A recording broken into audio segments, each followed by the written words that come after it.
We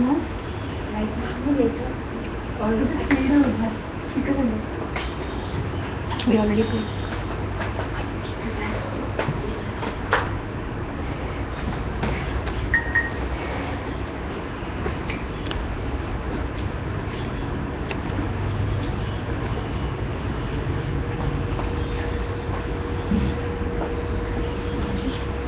There's a video I want to show you before we start.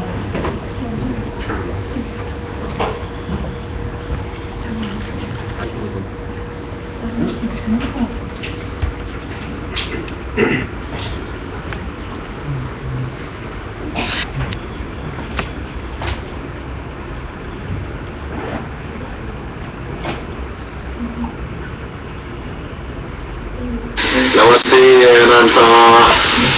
Lots of love to you, my son. And very, very happy we felt to send a message to you to say lot of love. And that the grace is flowing through you very nicely. And I'm very happy for this. And hope to see you soon. We don't know how, but like this. And we're all sitting together, we can show a little bit. Everybody's sending love to you, love to Garima, and to the Sangha in Bangalore. And look forward to seeing you. Maybe we'll talk a little bit on Skype at one point. But for now, we're just sending you all the love. And lot of pranams and namastes. Om Namah Shivaya. Om Namah Shivaya.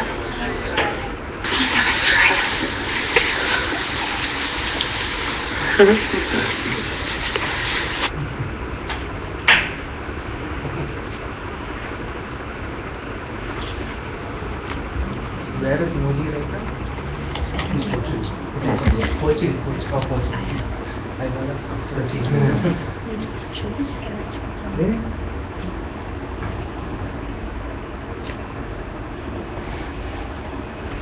Anybody even there?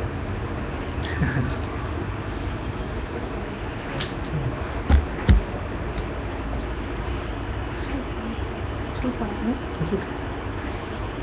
All the audio is okay.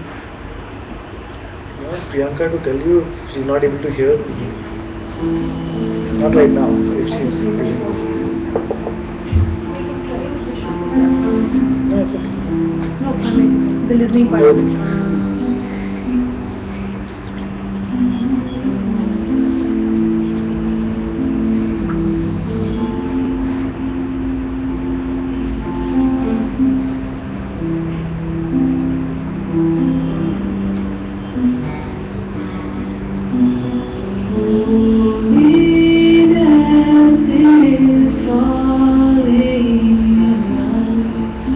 With your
Namaste everyone. So happy to see all of you. Very warm welcome to Satsang.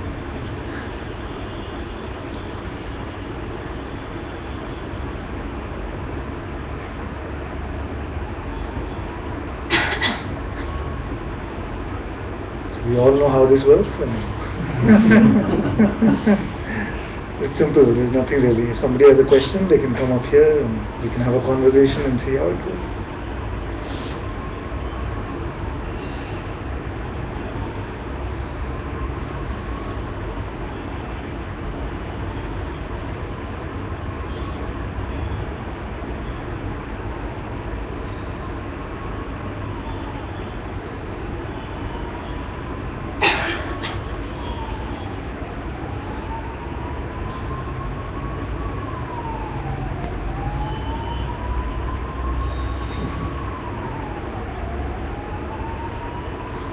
A short satsang.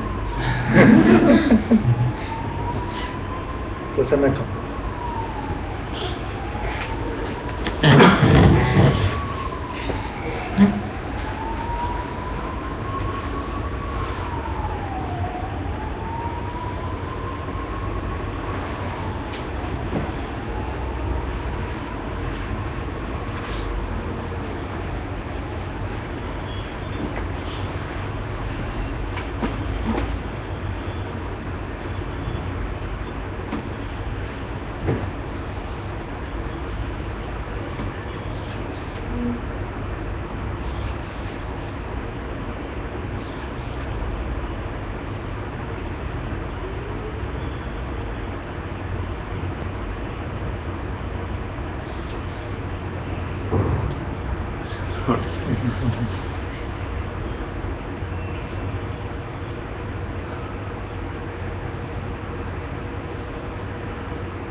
What are you feeling now?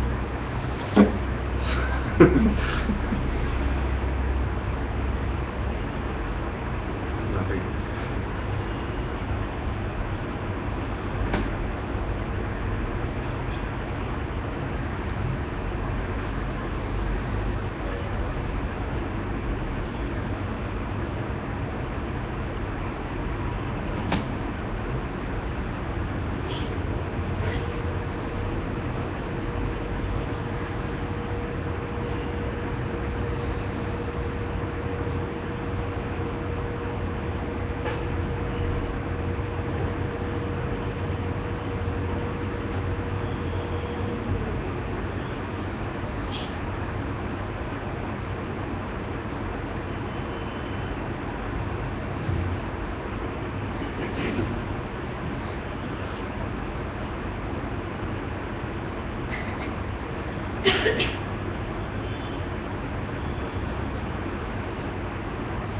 So how long are you here? 4 months.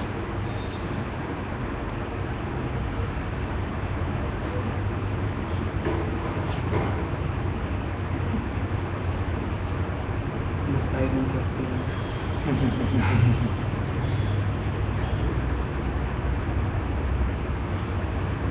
So anything coming up?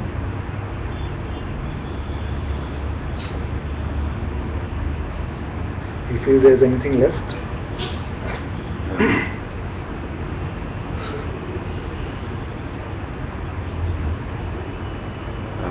Things come up from time to time, but they are just met as they come. Speak up. They're met as they come.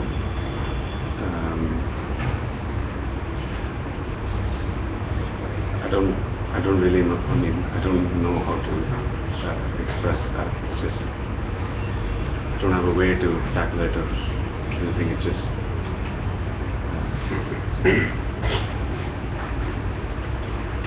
So what can make you suffer now?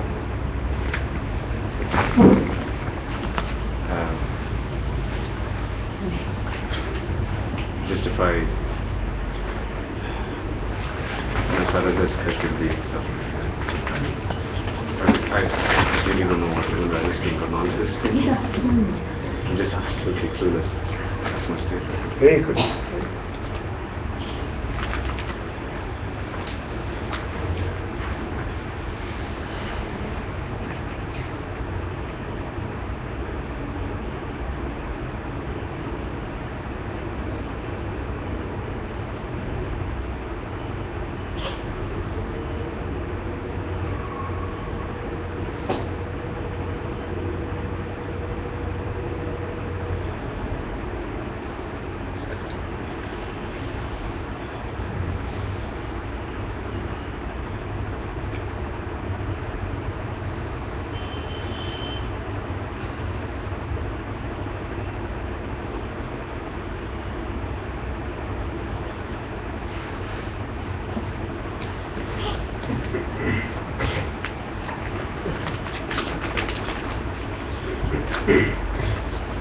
Welcome.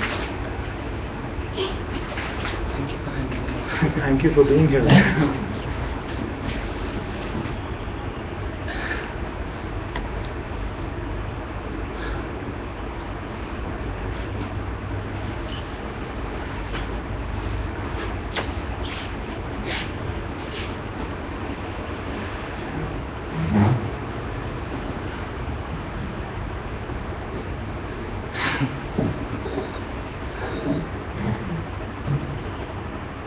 So what brings you here?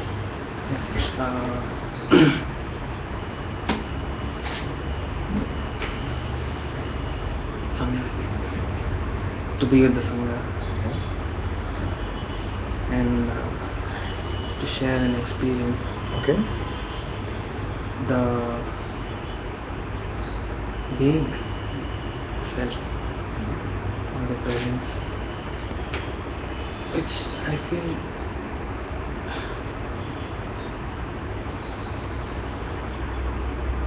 just beautiful.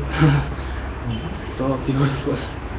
I am really grateful for stumbling upon the videos of Mooji on YouTube.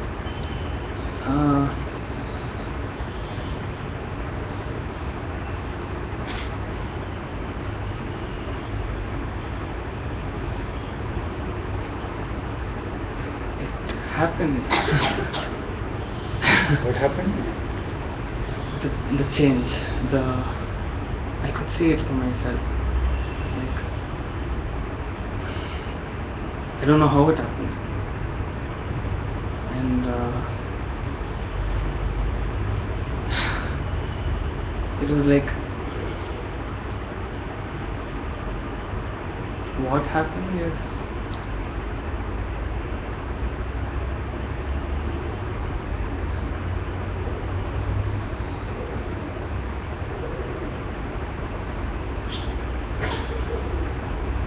was it an experience?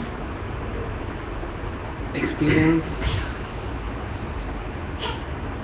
like all over, like it's all over, everywhere within. And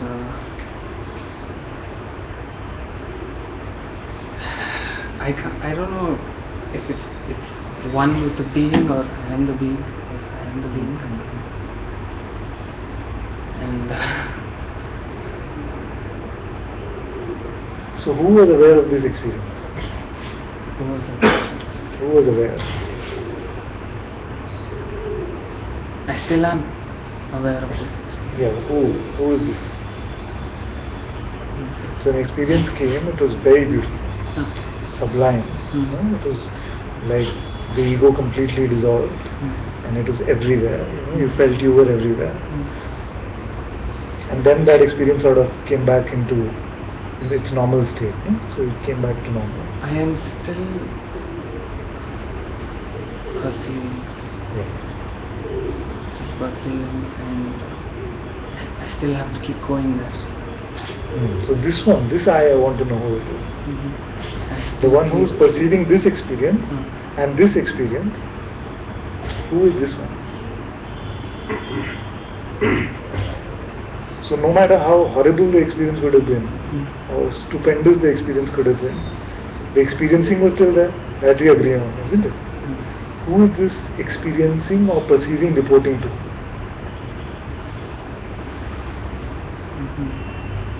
Huh? So like, I am the perceiver, and I am also the experience. I think you took a leap. Uh, So we had come to the conclusion that there is a perceiving of no matter what the experience is. Right? Can you tell me who that perceiving is reporting to? Because you said you are the perceiver. We have not come to the perceiver yet. We are still at the perceiving, which is clear that it is present no matter what the experience is. But can you identify I who am the perceiving everything, life, and perceiving life. And the What is the deeper distance? question What is the distance between you and this perceiving?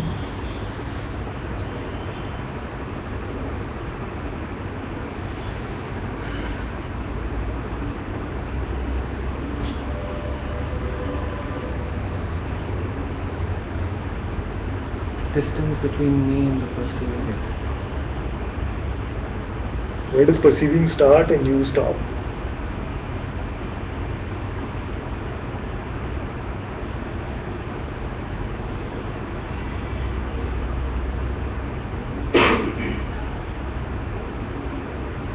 I'm not able to find it. But you're convinced that there is. There is? You're convinced that there is a perceiver? Yes.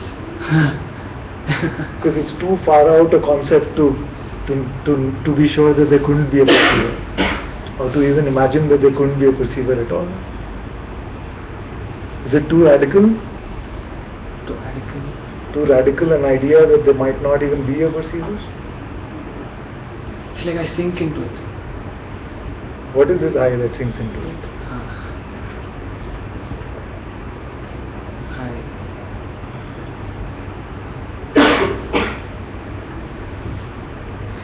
Okay, if you're convinced that there is a perceiver, tell me just one attribute of this perceiver. Tell me one thing about it.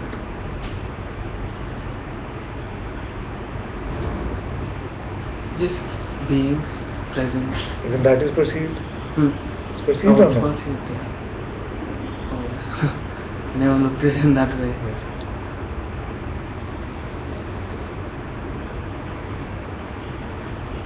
So, if I say even this space is also perceived, then where am I? That is what I'm asking. Oh.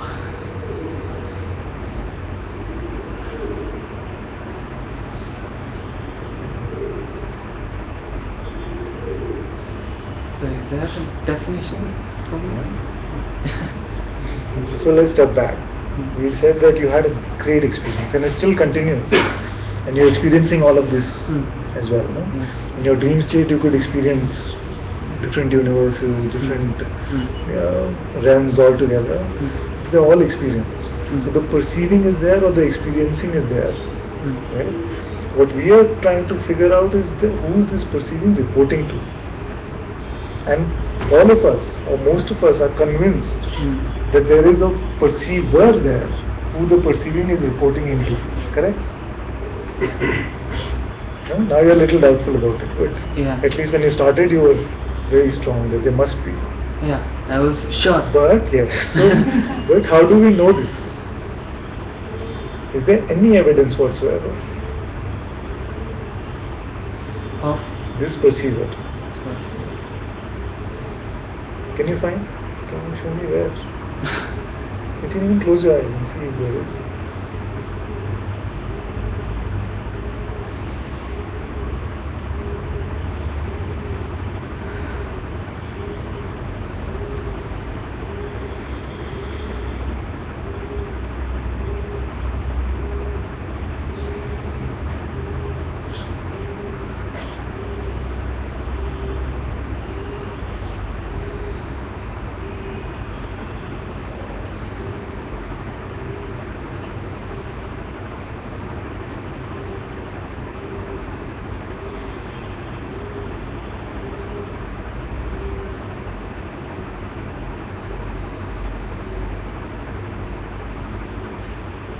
thought it was like this. When, It was a thought. yeah. Step aside from that. Tell me what you're seeing.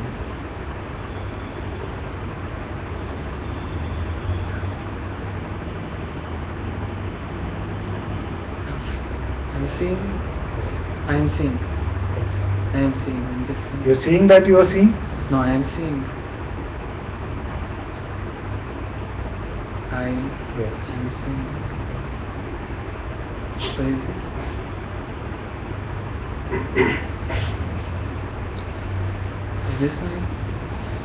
Is this my place? From where I am seeing?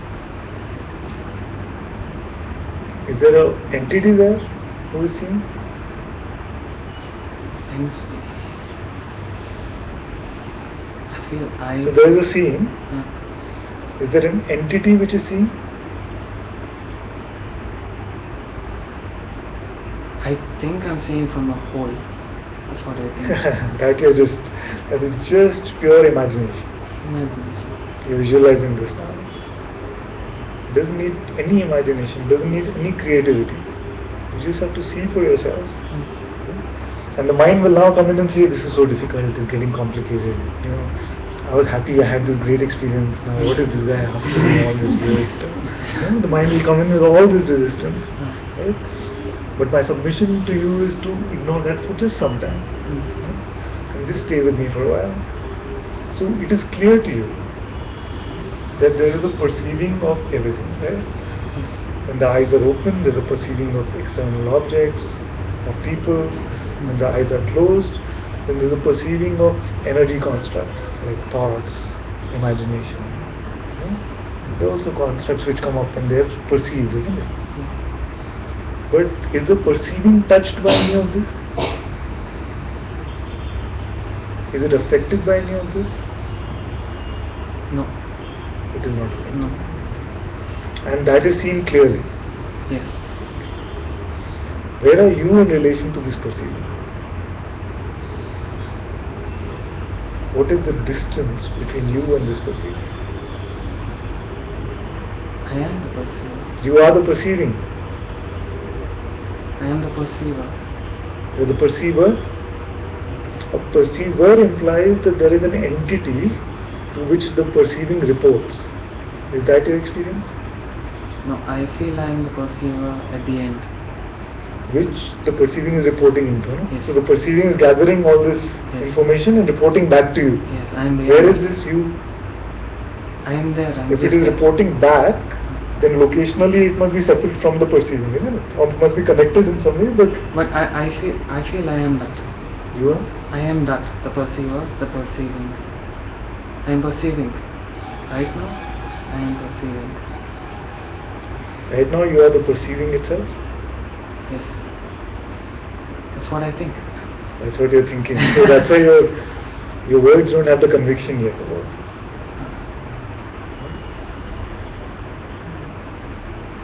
So, how am I supposed to... Just look at feel? this. I think it's easy enough. The question is well understood now, isn't it? Yes, who is the perceiver? Yes. Okay. Good enough. Who is the perceiver? Who is the perceiver? I. Where are you? Right here. And the perceiving is where? Right here. I am So then what is the separation between you and this perceiving? There's a perceiver and there's a perceiving which is going everywhere. That means the perceiver is sitting at one place and the perceiving is allowed to roam freely, isn't it? Yes. So when the perceiving is here, then the you're still at that place, isn't it? Yes. So you're not here, that No. is clear. Yeah. You have to look into this. Is that the place I should be? No, I'm not telling you. You have to look into it. So when the perceiving is here, everywhere, then where are you? Are you at one place stuck?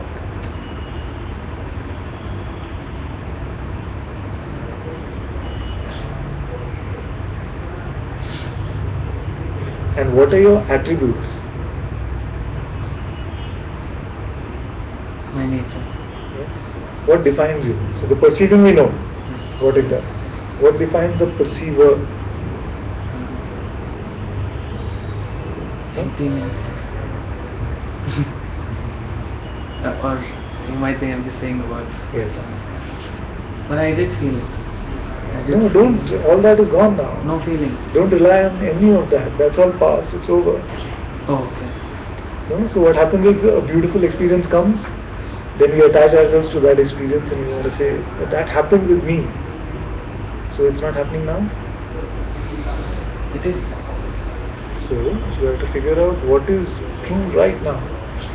All experiences, pleasant, unpleasant, horrible, great, just throw them aside. Just look into this for a while and maybe you can come back.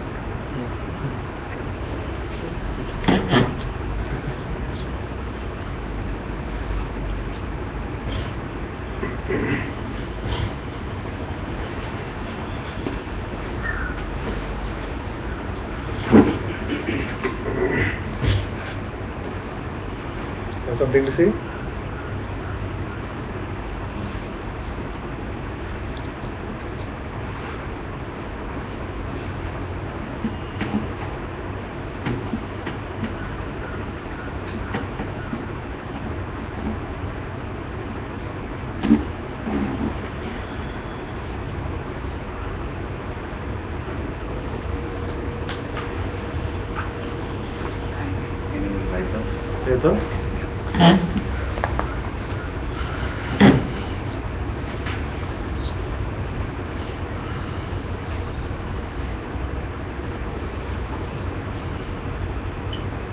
So what brings you here? My friend. I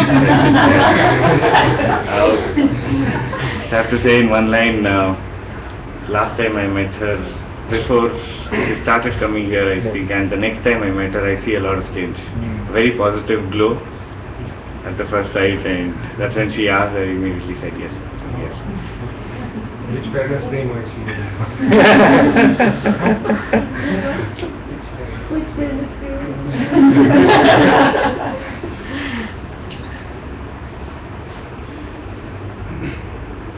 And currently with the perceiving and the perceiver, I'm totally confused. Lost. What is going on? Where have I come? No? It can seem that way initially. Actually, it's very simple. But what happens is that the mind makes it very complex. Or says, hey, this is too deep for me. I'm just a beginner. But actually, children can understand this very easily.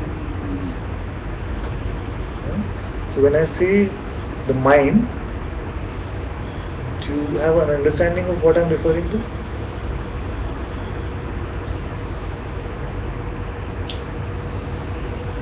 Mind, what we used to think. So just think of it as a bundle of thoughts. There are these thoughts that come, there are other things that come also, like memories, other imagery. So it's just that. So that's pretty clear now. So who observes this mind, or who can see it? I can see it and You can see it. So and this can be seen even irrespective of how the senses are, right? So your eyes might be open, they might be closed, but you can observe what the mind is saying in some sense. And this would be who? me. Which is?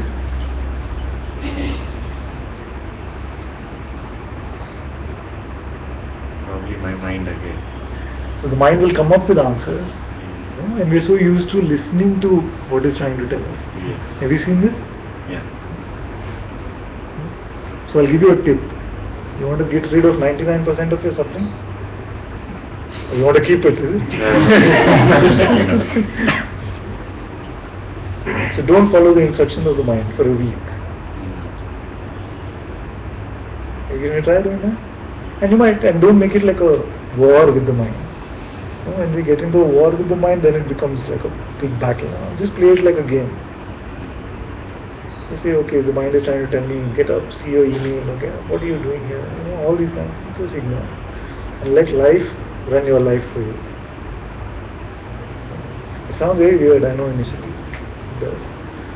But if you have some openness, you can do this.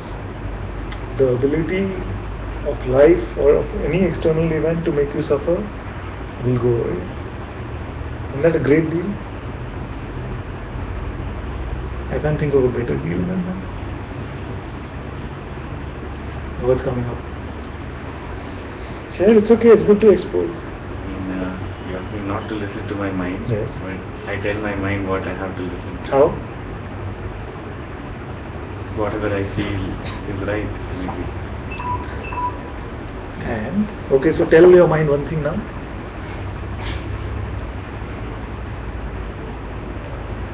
I keep telling many things, so I don't know. So give me an example right now. Tell your mind something right now.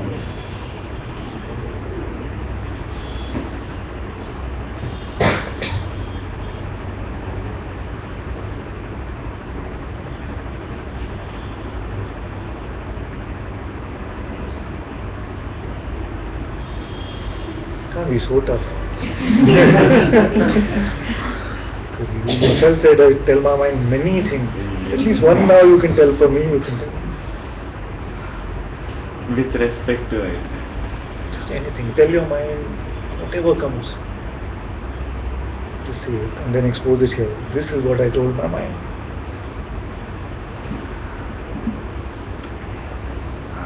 I'm going to tell my mind not to think too much.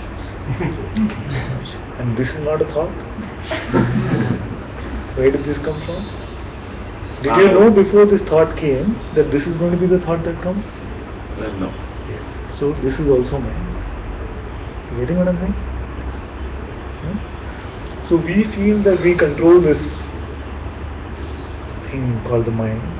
It's completely our servant. It just follows our direction. It's not true. Not yet true. It has to be true. It will become true.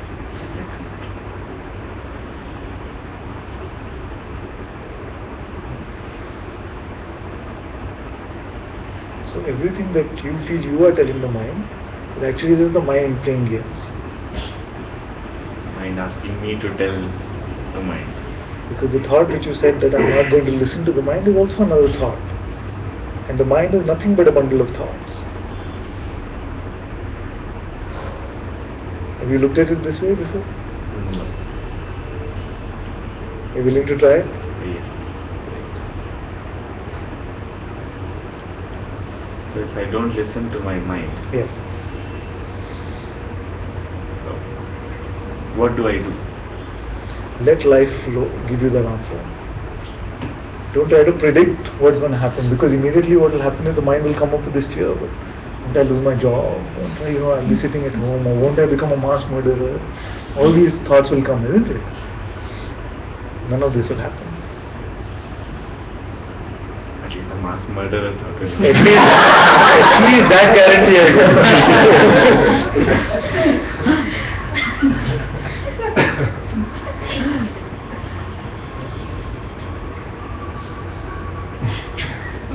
Life does not need our intervention, or life does not need our mind's intervention.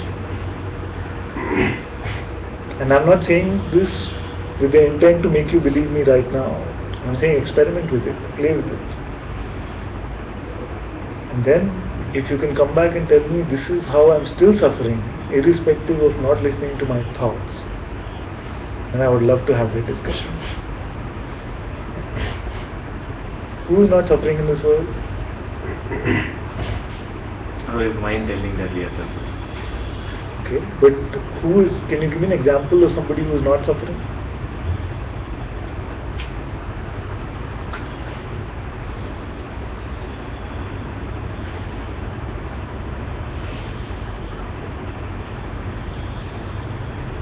At least I have not seen anyone. So it doesn't matter what your life circumstances are. Could be the richest, the poorest. You have great relationships, horrible relationships. The mind is always there, and it ensures the suffering is there. It lets us play around for a while. It gives us a few those moments of joy. Like wow. But then again,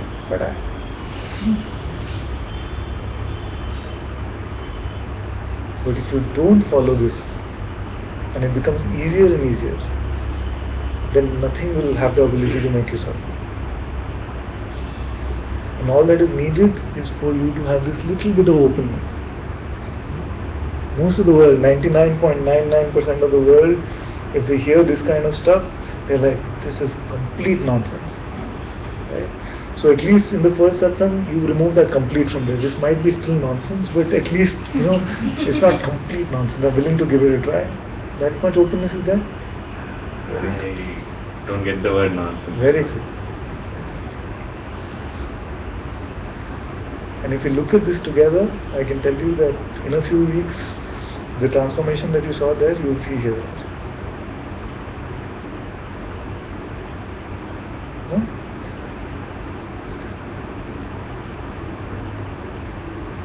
So the first step would be not to listen to them. Or just, even simpler than that, just observe what the mind is telling you. And how your life seems to be slave to these thoughts which come to you, which seem to have said, these are your thoughts. You're convinced that they're your thoughts, isn't it? But if I were to tell you they're just arising from nowhere and going into nowhere, and they're not really yours. And whose is it? We'll come to that question.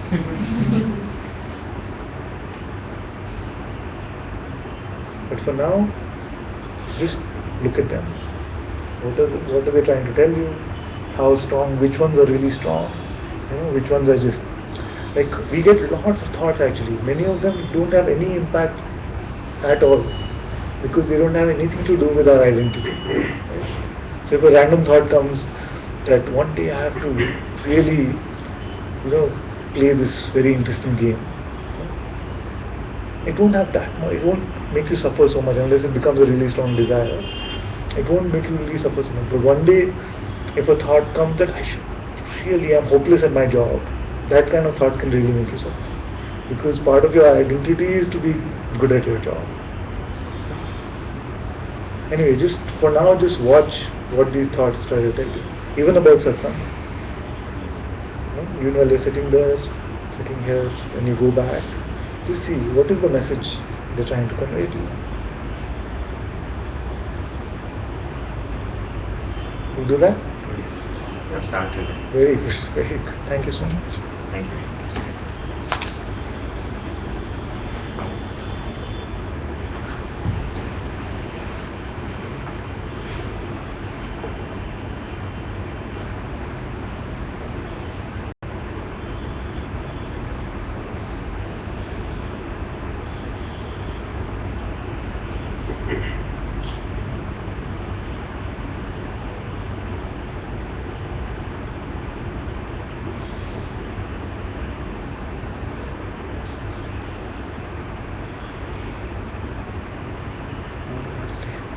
Just one question in connection to what you answered about the thoughts. When the thoughts are arising, and you asked him to observe that, right? So that's where that sense of ownership comes. I mean, for me, as I've been following Ramana Maharshi and stuff like that, and see, the sense of ownership is the thoughts which are arising, I am aware of it. Whatever that thing, what we call as awareness or whatever, consciousness. I don't want to get into the technicality, but I'm certain that there is some kind of a privacy with about my thoughts, right? I mean, for example, I don't know what Mr. Rahul is thinking in the last 5 minutes, because it is his thoughts. So that's where the duality comes in, where it's there is something which clearly, I mean, I was discussing this. I mean, there is that sense of I, that sense of me is there. I mean, I do not want to get caught into the debating point of view, but what I am saying is if it's I who can decide whether if I want to raise my hands, I can raise my hands. Can I raise his hands? Or can I read what is happening or what is arising in your field of consciousness? I mean, no. So that's where I think my thoughts are private to me. So, and that's one of the reasons why I see that there is a need for me to do something about those thoughts. I mean, I just cannot say, okay, I'm on the thoughts and the thoughts are arising and then it's fine. No, it's my thoughts. and there is some kind of a private connection with me. That's what I feel. I mean, this might also be a thought. I mean, I know that you would say that. What I was going to say was that can you confirm? No, just for the sake of argument. See, what I'm saying is there is that sense of separateness. I mean, for lack of better words, I call that I am a separate entity because my perceptions, what I am going through, it's more than a thought because I know it. I mean, I know that there is something distinct, right? I mean, that some kind of a knowing is there. It makes sense. It makes sense. No, it's good. So, can you validate the existence of Rahul? How do you know that he even exists? Whether he has thoughts or not is secondary, isn't it? Isn't it? First, we have to be sure that all these beings that I see around me, are they real? There is nobody who can validate that. Because like you said, I cannot read what Arjun is thinking right now. So I don't even know whether he has thoughts. No, but is that proof that, does it mean that you can rule out that thoughts are not arising to this person? No. I'm just saying that if we are not able to confirm, I am not able to perceive it, or I am not able to investigate it because my perceptions are limited. My mind is limited. So let me give you another example. Right? Tonight you go to sleep. Right? You'll have a dream. Suppose you have a dream. Okay. In which there are another hundreds of people that come. Right?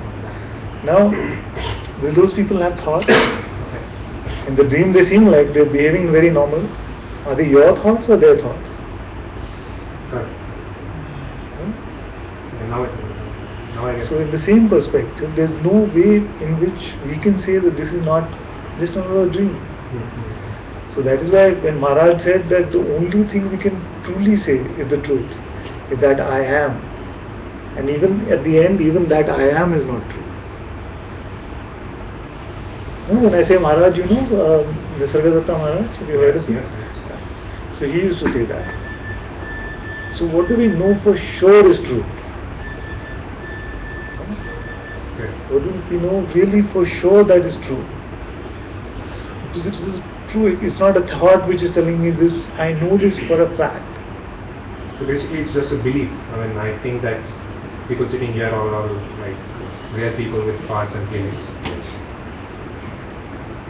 I mean, that's when people laugh at me when I speak like this. No, they laugh at me all the time. You were laughing with me, right? What is wrong with this guy? No, this is crazy talk. This is the place for crazy talk.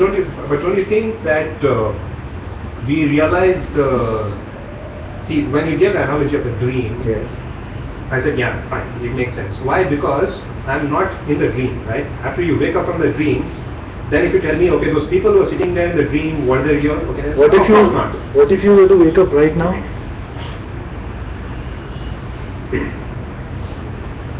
No, correct. You spoke about those dream people who were So I'm apparently saying- during the dream. Yeah. So that's precisely what I'm trying to say. During those like 2-3 minutes when I was dreaming, When did that It's okay, nothing will happen to you.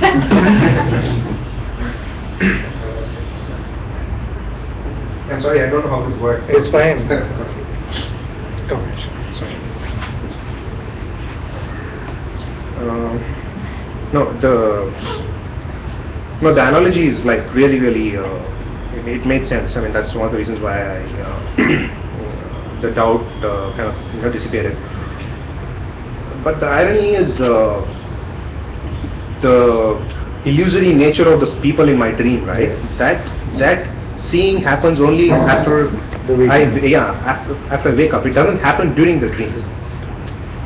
And unfortunately, some people, they have this concept. No, that lucid dreaming I've heard it, but then it's not coming out of my direct experience. Yeah, no. Because if that would be the case, then I would like my life would be so beautiful. What is your experience is that you have this life, right? And when you sleep, you have dreams. Correct, but is it possible for you to be in the dream and being fully aware of the fact that you're dreaming? Yes. I mean, is that? Yes. I mean, That is lucid dreaming. Lucid dreaming, right? So it's like paradoxical to me. The moment you're aware of it, you're no longer dreaming. Yes. I mean, the dream has to. Even now, when we are aware that we are dreaming, then we stop dreaming. It happens here as well, so-called here. Yeah. Yeah. And then when we become aware that we are dreaming, then the dream ceases or loses the ability to make us suffer. Yeah. Isn't it? Yeah.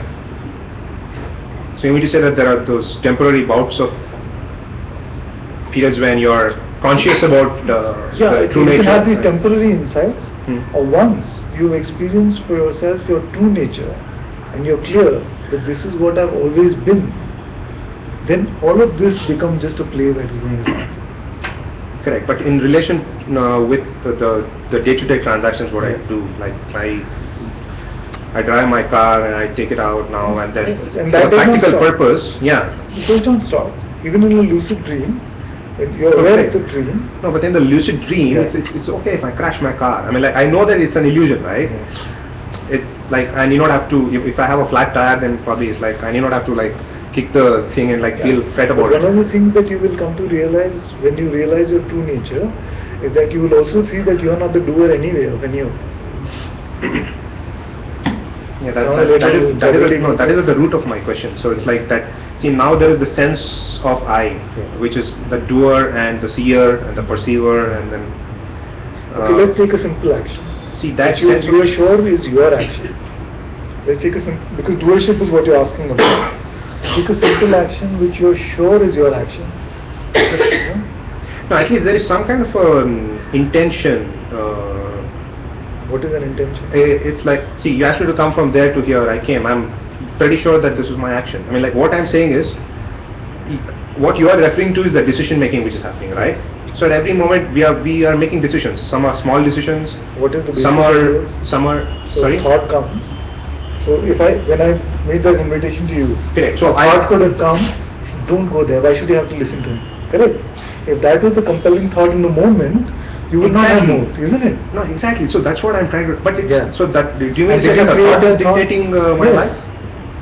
No, I mean, I'm very serious about this. They're just laughing because they can relate it to themselves. They're not laughing at No, you. it's like what I'm saying is like I wake up very late, so I set the alarm at 9 o'clock or even in the morning. That's going to be like early morning, and I have obviously to give a concrete example. The alarm is ringing. Okay, one thought says that okay I should wake up, and another thought says it's fine. I mean like so there is, but ultimately if you end up waking up, whatever is the more compelling thought. no, but is that a cosmic event which is beyond my control? I mean like is that what you're saying that like Did you create it? Did you create the compelling nature of the thought which you follow? Tomorrow the alarm rings. Can you predict which thought will come first? Or can you predict that the other thought will also come? Maybe No, that one thought yeah, will come no, with the don't wake up. yeah, but when we talk about this doership, that individual doership, it's like when I have a shoot at 9:30, let's say, Yes. then it's, do you think can I blame it on the destiny or something like that? No, I will this is definitely not wake up. about Yeah. washing our hands of responsibility, although there are many people who use this concept as a shield for their own ego. Correct, yeah. They use this, you hear this very often in the Veda circles, that it's all God. Yeah. It's all God's will.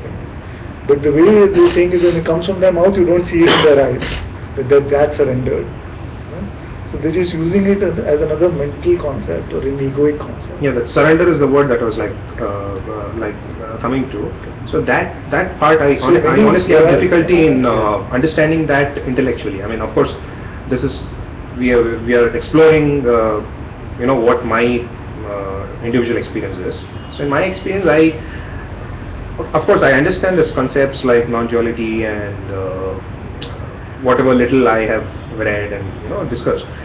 And they think that most of our sufferings are due to our identification with this illusory separate self, that we think that I'm a separate self, and then that's the root of illusion, which and is called what perpetuates this belief? No, I'm just trying to reporting what I've read. So I'm not. So suffering comes so I from want to this- explore from somebody who has actually experienced the absence of that self. If anybody, I would definitely like to like the person to share their views on in their day-to-day functioning in transactional life. Yes. See, this is, as a concept, it's beautiful. But then when in a When the daily rubber hits the road and there's a deadline, that's what you're asking? yeah, I mean, though from one different point of view, this is all a dream we are living in, which we are not woken up from. But that understanding itself, if it is a conviction, that will change the way you behave with people. Like that's what. So, the if I were to say, just distill your question into one sentence, what is your question? how do you say that there is no separate entity which is just giving this example, I came and sat here. So I want to understand whether there is nothing in me, I mean, not as an object or this thing, I mean, like, we need not have to label it anything, but don't you think that, I mean, did this entire thing happen just on its own, like the sun rises in the morning and sets in the evening, or is there some individual consciousness or decision making happening, or that is the root of the question, like that individual decision making, because the only experience I have had is only about mine, right? Okay. So, For there to be an individual decision making happening, like every action, before every action, however small or however big decision. Agree. Yeah. If there is to be an individual decision making that happens, first there must be an individual, Yeah. correct? Mhm. Can you just introduce this individual? Who is it? I don't have to refer, I know you've read Ramana. Maybe. Just conversationally, we're just chatting. Who is this individual? From my point of view, I mean, the decisions like making this body move and making this body walk. Yeah. Or whose decision? The individuals, right? That's what you're Yeah. saying. So there is. Who there is is a- this? Who is this?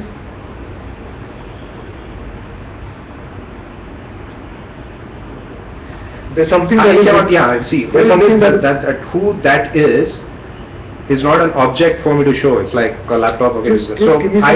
Yeah. Don't. But there is a sense of the doership. The like, sense is there. There is a sense that an individual did this. That I'm not attributing. and also there is a sense that that individual is not somebody else. Like any of these people sitting Yeah, here yeah. are not controlling the way I drive my car. So there is that sense is something which is very intimate to me. So and there is a which sense that I am the doer. I am the correct? doer. I'm doing it. Yeah. It's a sense. Yeah. It's a And sense. that is perceived by who? So there could be a sense that I am the doer, or there could be another sense that I am not the doer. Both are believed by something, right? Okay. Okay. Something is paying attention to both these different sets of thoughts and giving their belief. So if you were to poll this room, half will say I am the doer, half will say I am not the doer. Right?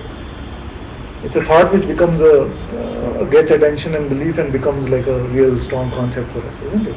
Okay. So who is the one who is giving this attention to this thought?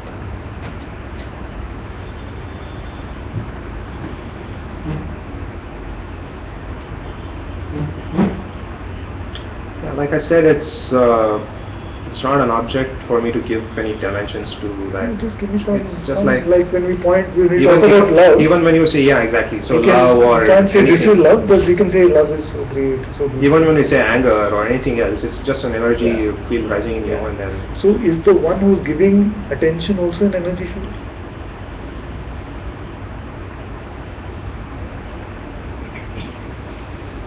Does it have ups and downs? Like energy goes up, comes down, right? no, one who's giving the attention? no that it's an open empty. Even It without- allows all Yeah. everything ups and downs in to yeah So even without the visualization of it, it's always there, isn't it? yeah yes. The one who controls attention. You feel that is real? The ever-present nature of that. The controller of attention, let's just call it that for the sake of this conversation. Sorry? The controller of attention. Control of attention. I would say all these thoughts are arising and actions are happening. I mean, No, so let's just say with that. Yeah. So we think thought comes up. Yeah. Slow it down really slow so we can really look at this.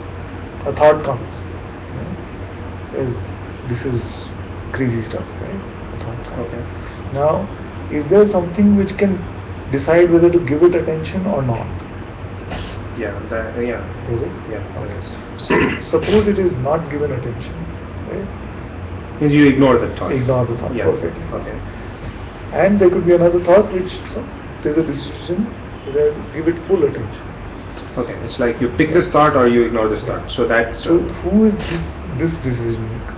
Yeah. So that is the decision-making entity which I call as my individual Where separate is self. it? So it's and that is the one which is perceiving my thoughts, which are private to me, which my thoughts are not known by other people. Okay. So So where that is is the entity. So just because I am unable to define it doesn't mean it doesn't exist. This I is the same as that? Yes, this I is the. I mean that's which is probably or which is the only I who is responsible for my So actions. the I which is speaking now, Yes. it's the same I which is deciding what to give attention to or not? It can't be different because if that I which is, then I wouldn't be speaking this, right? I mean, if that I is different from what the I that is speaking this, Can you just why would look I be at- speaking Can it? you just look at this and confirm that this is true? Because there is a perceiving even of this speaking happening, isn't it? And even to what is being said from here, there can be a decision whether to give it attention or not. Yeah, the very reason that I'm speaking this out instead of masking this away. Yeah. That means it is the decision is already taken that okay, these words can come out. I mean, see, whatever we think, do we voice them out to people? No, we filter them, right? I mean, like there is some kind of a filtration happening. I don't know whether people can. Like everything that comes in your mind, you say to people like, "What an ugly dress you're wearing." Types. No, we obviously do not do that. So don't you think that there is a conscious decision making happening at the back of everything? So what is the basis? Is it of- socially appropriate? Is it socially inappropriate? So all that filtering, there is something which is. So what is that identity? I think that is my personal identity. So that's where the problem So lies. can you? No problem. No, because that's where I'm totally off from this concept of non-duality and the separate self. Don't have to be into non-duality. No, I mean from the Don't have to be. We're just talking about what is true. If it falls into non-duality, let it fall there. If it falls into duality, if it falls into bhakti, everything is fine.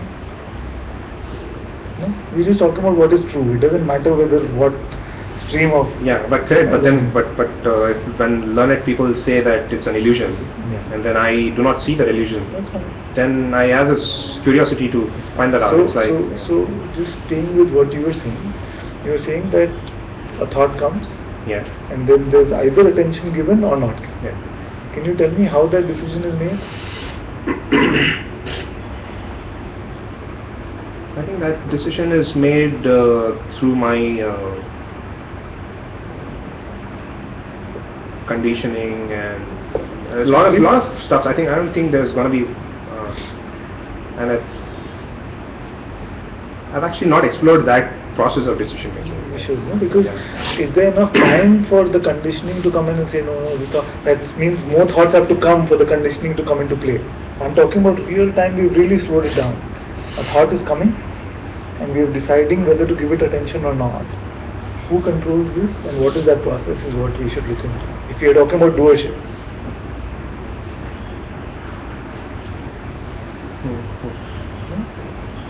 Wouldn't that be interesting to But see? spontaneously thoughts arise, but spontaneously can actions also be arising? Yes.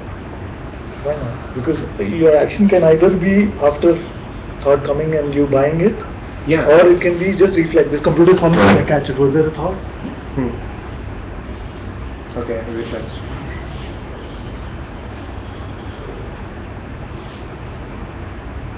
In both cases, you have to find out what is the Reflexes mechanics of- are more of a habit, or it's a involuntary, it's a trained, because it doesn't need the decision making at all. You just habitually do some stuff without even being aware of it. So what we are now getting into is, a thought is coming, how do we make the decision whether to give it attention or not? Yeah. No, first I have to understand the nature of the person who is the central character I'm of not the... talking about anybody else, only a few. For you, when a thought comes, who decides whether this thought deserves attention or not? The specific example of this alarm clock running, Okay. and there's a thought coming that, I want to wake up. Another thought is saying, Yeah. I'm too lazy Yeah. and I don't want to. Yeah. So don't you think if my laziness outweighs my wisdom, I'll sleep for another half an hour. That's why the snooze button is there, right? But we are talking about something So- which is at a deeper level. No, I mean just to give one we are- real life example. In your example, how it is different is that there are two thoughts, both were given attention to. No? Means both were conscious. I mean, like I was conscious of both the thoughts, and that is what is called as the conflict, right? The conflicting thoughts. So let's take I've used this exaggerative example just to make a fine. point clear. Okay. So if a thought comes now, I should really become a pilot. Okay. Right? Okay. Right now, based on your attention and belief into that thought, you could change your entire life's paradigm based on this one thought, isn't it? Now, what is it? And if you were not to pay any attention, Okay. pilot, out. So then, who is the one who decided whether to do that out or whether to keep and listen? That is all I'm Correct, asking. correct. That is all I'm asking. Yeah. Okay.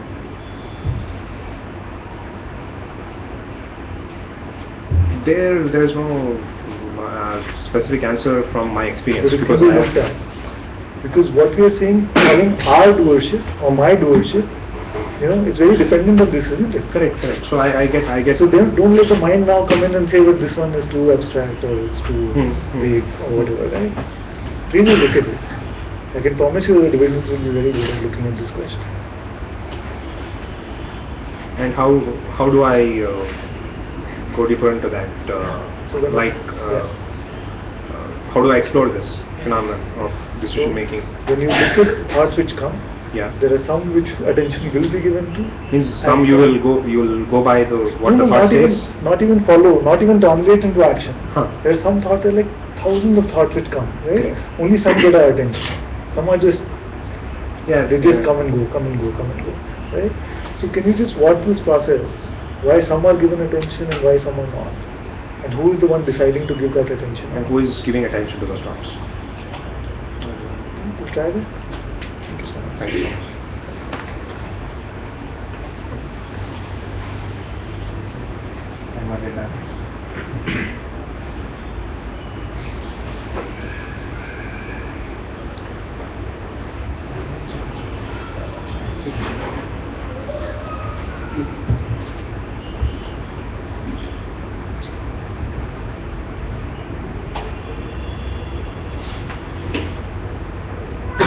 Hand must be paining already.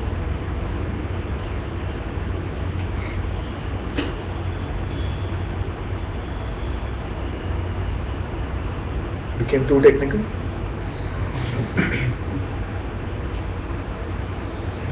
Please? Question. Yeah, please. What is heart's involvement here? What do you mean by heart?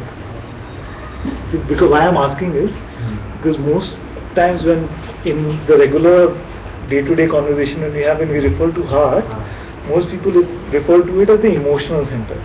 So means following a feeling comes, and you follow that feeling, that is what most people refer to as heart. But if you read Ramana or if you read any of the other teachers, the heart is really a representation of the self itself. So when you're talking about the heart, are you talking about the emotional aspect of things or something deeper? But what is right? Right. That is more of an intuitive quality, Sometimes you may feel, you can get convinced that this is right, but sometimes you know that that is also not right. That's where heart comes into it. So you're referring to more of an intuitive feeling which arises from within and it gives us clarity. Yeah, that is very important. In fact, when the mind interference stops and we are able to just keep it aside and use it only for practical purposes, then there's a pure intuition here which shows you, okay, take this step next, take this step next. Life can operate from that space actually. It's a beautiful space. But just make sure that when you're, it's not the mind which is saying, I'm the heart and do this. And what is the way to make sure? Do you know? So I said make sure, but is there a way that in which we can make sure? I mean, you will be convinced. No, the mind is a great salesman. It's a great salesman. Say, believe this thought and otherwise your life will be miserable, or believe this thought otherwise you'll lose out on millions. No, this is not related to the decision making. Okay?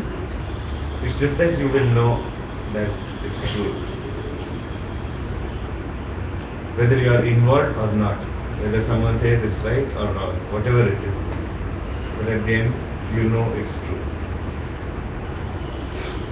Take an I example. got such a feeling. Let's take an example. Sorry, I keep asking you for example.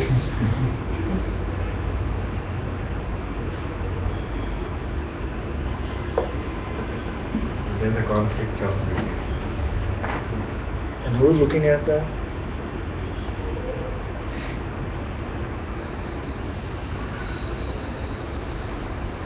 I have to.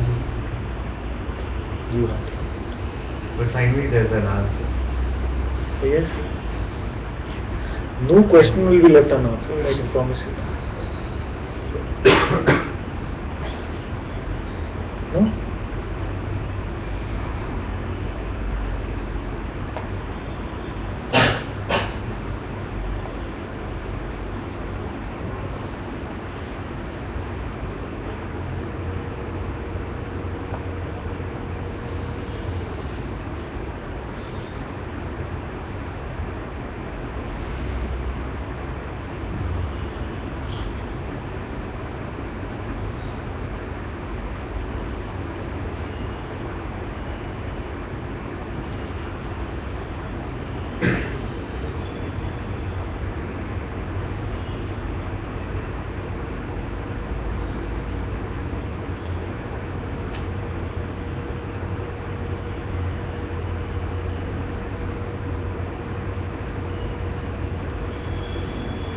Continuing from what you were talking to him about emotions, Yeah. right?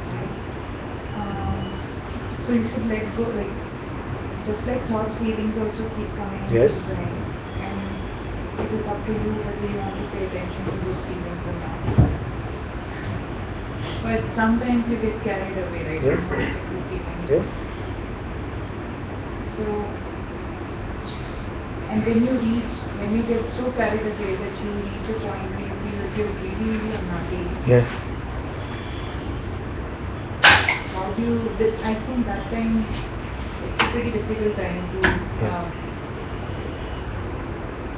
to convince or to be in just, because if you're just being in the state of being, and if you reach that point where you are totally involved in that feeling, it's a very suffering. Yes. But imagine, it's a perfect system. Imagine a situation where you got completely carried away and there was no suffering in return. Then you could be in a carried away state for how many lifetimes? So the suffering comes in because It's of pure grace, isn't it? It's pure grace. It's like you're walking the wrong path, buddy, and when you come back. But the mind will still come in and say, little more and we can still make this work. And then more suffering comes.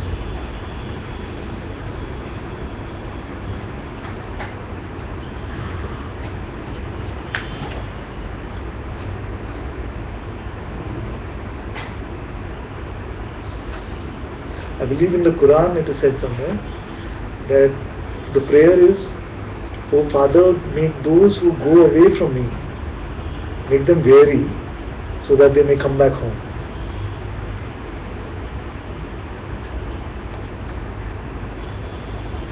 So if we keep listening to the one who's trying to make us believe that we are separate individuals, then if no suffering were to happen, then it would be a forever thing.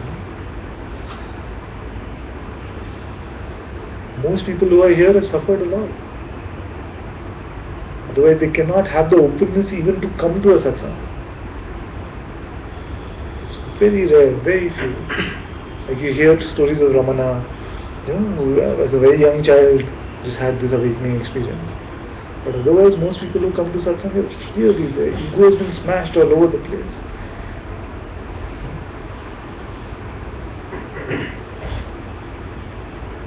How many can say in this room that they suffered a lot and hence started looking for answers?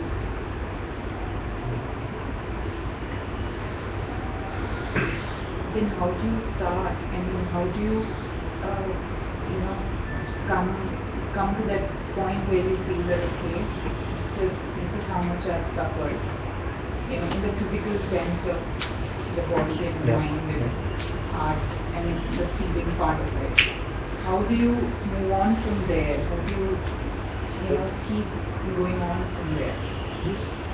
This is a good way to start.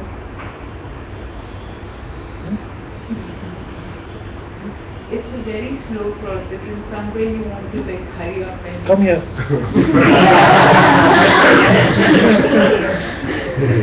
The slowness or the fastness of it is directly proportional to your openness.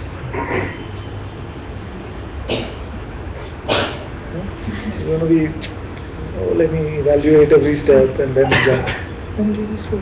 That's also okay. But if there's complete openness, it doesn't take time. Because the truth is always present. What kind of truth would it be if it was not present even right now? The self is always present. God is here now.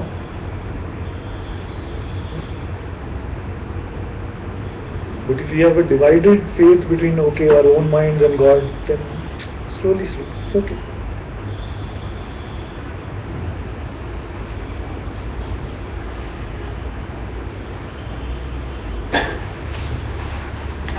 I think it's taking its own sweet time to, every time there is a conflict between feelings and thoughts, I have a tough time. I suffer a lot. And when strong feelings come, then our thoughts are just trying to interpret them mostly, is what I've seen. Yeah, it's a constant. Earlier, with me, I used to, most of the time, the cause of my suffering used to be external. Now, I've seen over a period of time, it's all internal. It always was, that's what you're seeing, right?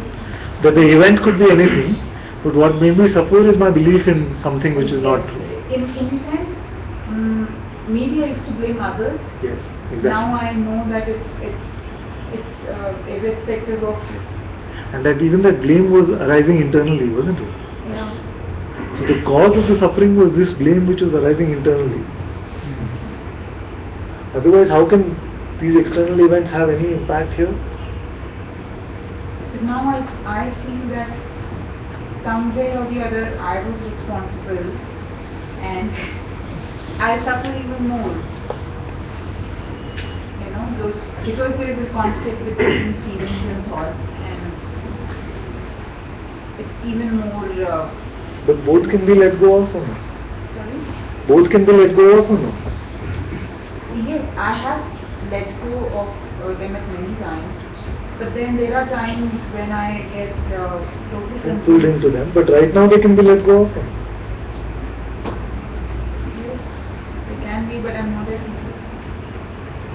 Yeah, so you can see that you are holding on to them, isn't it? Yes. So all it needs is for you to stop doing that. It's only because we believe there is some value in it, for me, or there's some sense of justice in it, or there's some sense of identity which we created around it, which makes us hold on to these concepts, which do nothing but make us suffer. I get confused a lot. I mean, there's no stability at all. You cannot get confused if you don't hold on to anything. I don't have any stability in the sense of, there's nothing that I stick on to. That's very good. That's the best thing. If you don't stick on to any thought or feeling, it's brilliant. But then I'm okay with that, but then nobody else around me Who makes cares? No, but then I feel miserable either way. You don't hold on to that. I know I'm just exaggerating, but I'm showing you that this is how we make ourselves suffer. First, okay, now we've learned after coming to many satsangs that my own thoughts are not that important, so I let them go. But now we picked up that this person's thoughts are very important. Why? What he thinks about me is very important. Why? Yeah, because we have given that importance. Exactly. Why? If our own thoughts are just coming up and can be let go of, then why should we bother so much about being a slave to other person's thoughts now?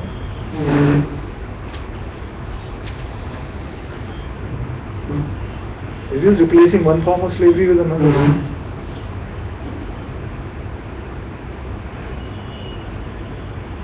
And I'm not saying that you purposely have to be like this reckless person who's, making sure he's not conforming with other people's thoughts.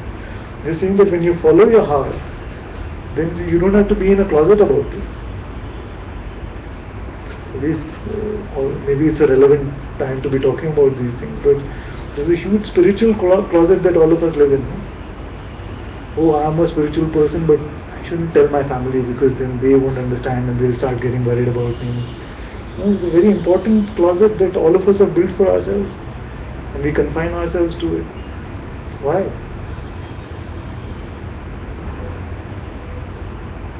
If we are swinging to our own beat, then we cannot stop doing that just because X person thinks this or another person But thinks. what if your loved ones tell you something and that is in internal conflict with what your own preferences?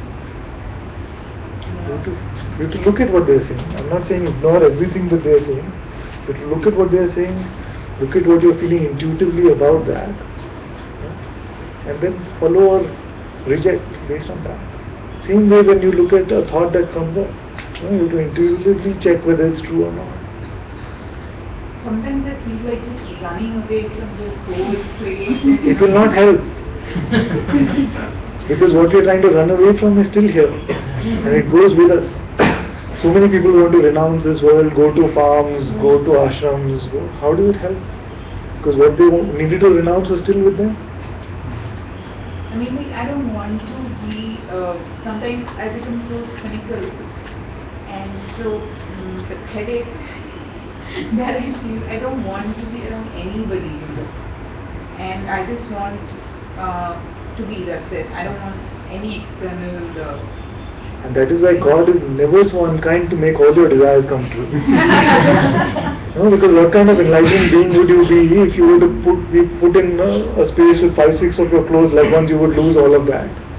But then that's what I'm saying. Why these fluctuations of highs and lows? I have experiences where I love everything. Everything is so perfect. Externally, I'm talking about. Internally, there is always some or the other thing that is going on, right? And then there are suddenly some lows, and then you are like... But even these experiences are perceived on. Yes, they are. And the perceiving is affected by them?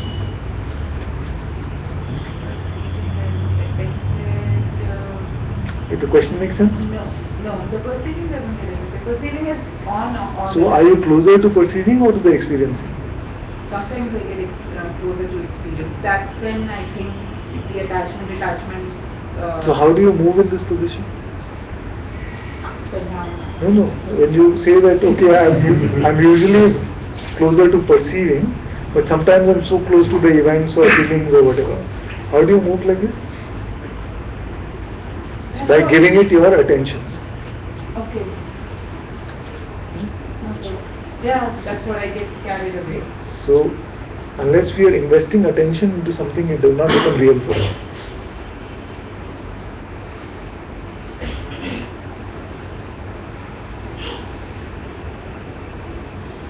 So if you were to withdraw the attention from it and keep it at home, then what could touch you?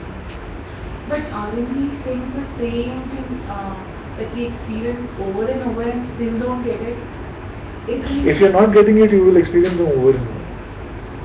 And that is also grace, isn't it? If you were to fail an exam and still we could move to the next class, then that would not be a good system. There have been satsangs where I have felt amazing, where I Yes. have totally been in sync with all the, like, all the energy, everything has been perfect. And there have been satsangs where I have felt totally miserable. Yeah. So, in spite of knowing things, in spite of understanding... Did you create either of these feelings? Any? Either of these feelings, did you create them? It's just that you gave attention to them, isn't it? Yes. But the one who was feeling, or the one who gave the attention to either great experience or horrible experience, was that impacted by either of those experiences?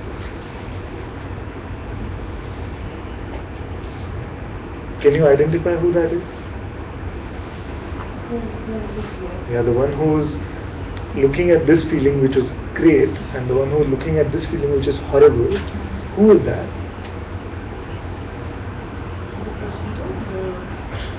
The mind of things. You have to look and tell me. I get attached, so I say it's me. I get attached to the event or to the situation, and I get consumed or involved in it.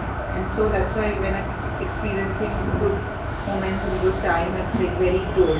And when it's... But you want to be free from all this, isn't it? Yes. Or you want to just be free from the bad and the good times should stay over? Selfishly, I want to be free from the bad. But, because it's obviously... It's true, it's true. But I don't know if it's possible for me to detach from both the good and the bad. Obviously I'm biased towards the good. And I look forward to more of those kind of experiences, right? There You is name one point where you suffered without believing a thought. one point where I suffered without Believing a thought. can't remember. Because there are none.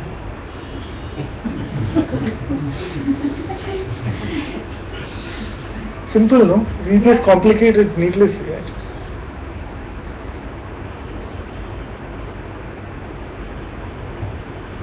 So you can use it to your advantage. Now when some thought makes you suffer, it shows you this is my area of attachment still and this is what I need to let go of.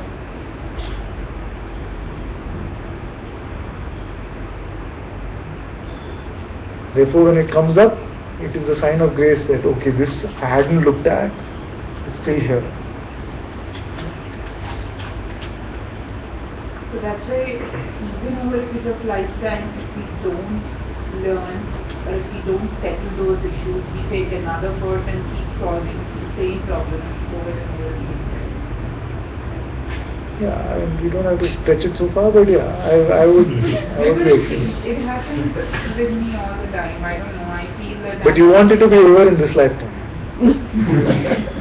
I don't know. I don't have an answer to that. Then when there is complete clarity about that, and you come and say, finish it off, then that thing you spoke about speed, that will not be there. About what? Speed? But why it's so slow?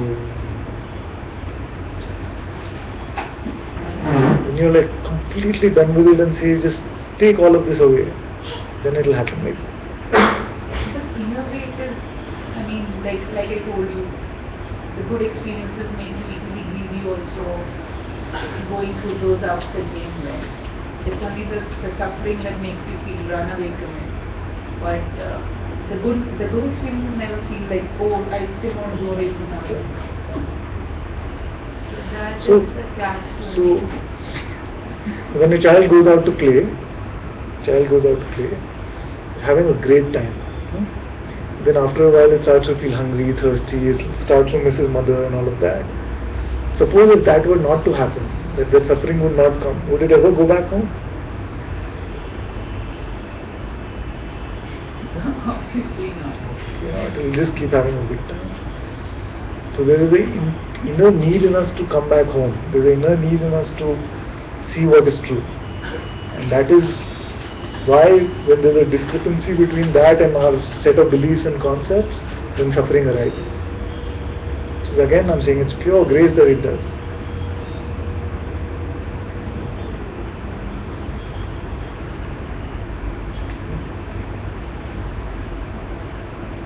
And then what we can do is become more and more obsessive about it and say, why does it happen to me? Why does it happen to me? That is exactly what the mind wants you to do. Rather than looking at what are the thoughts I'm believing to make me suffer, you start saying, why does this always happen? I thought I was beyond all this. I've come for a few satsangs, it should be over by now. All these thoughts will come.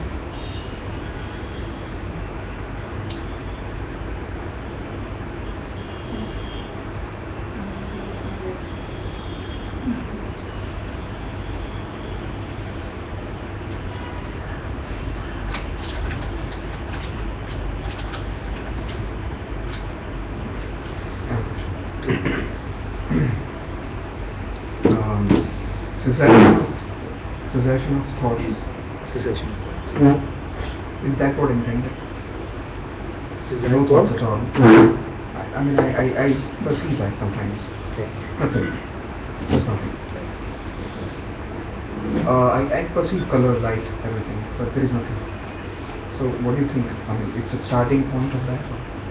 You have to come to that stage by not doing something? Or You want to be in a state where there are no thoughts. No, I don't want to be in that state. Okay. I want to know that it's the state where the reflection of self will be realized, or I don't know how to put it in my words, because there is nothing to describe it. If I sit here, there is no thought, I just listen, but there is no judgments, there is no deductions, there is no analysis, just being. Not just being, but I'd say just listening. Nothing is there.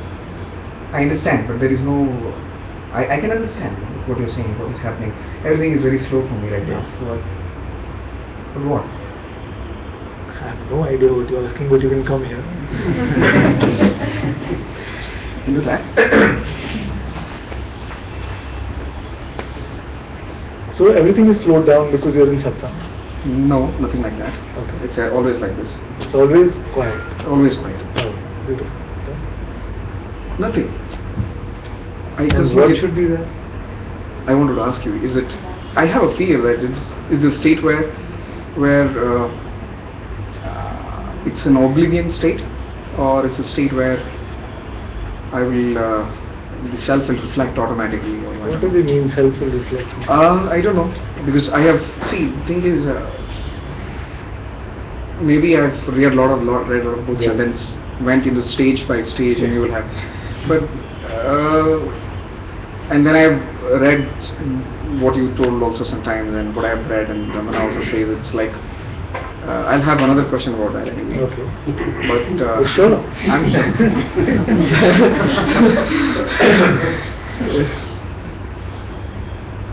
You tell me, when you are so joyous, Yeah.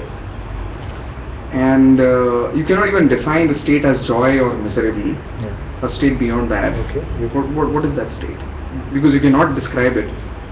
A stateless state. No, is that a state really?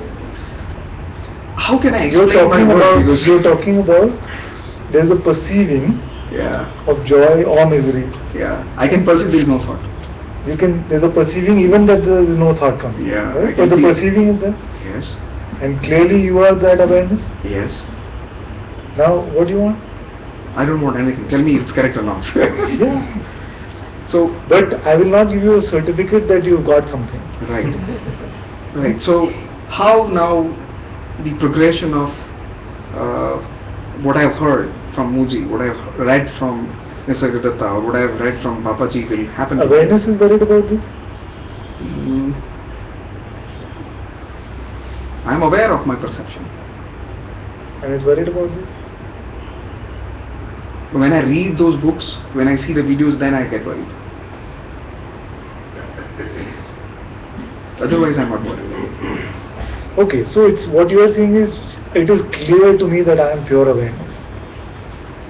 But I think it is partial. It's a little bit intellectual, little bit experienced, and a little bit I can see that, I would say. I can see that, yes. I do. It's like, I'll tell you a very, very good example. If there is a pricking for something happens for test, right? Something is going to prick you. I can see that it's gonna prick me. I can Yes. see that the pain will come. Yes. I can see that the pain, how the pain will make me feel, And this I is who? which is beyond all this, which is beyond the experiencer. Which is beyond the experiencer. Because I know I would be the experiencer. You mean the body will be the experiencer? Yes, I can see the pain will come. Even if pain comes, I would see my reactions, but it would just be for me. It's okay. Is there a person there who's seeing all of this? Now that I have to look and tell you. Please. That is the whole thing. Can you pinch me?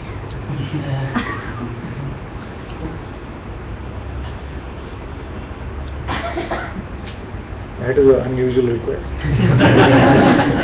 Carrying an angels around.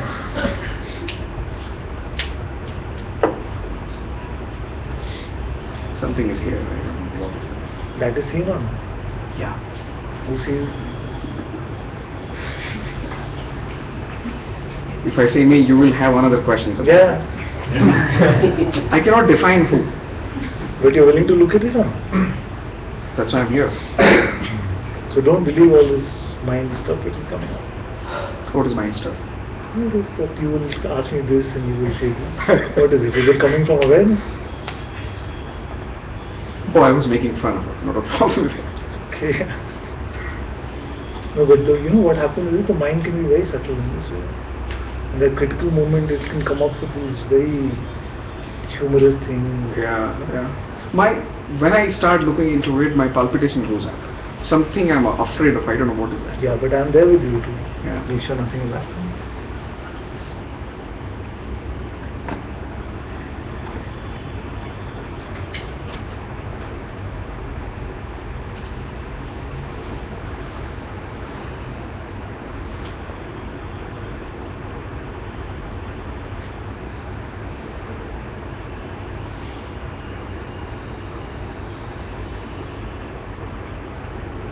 Something darkness. The darkness, but to the perceiving of the darkness also. Yes. I can perceive darkness. Okay. That was a leap again. Yeah. So there's a perceiving of the darkness. Yes. Is there a perceiver which the perceiving is reporting to? Can you check?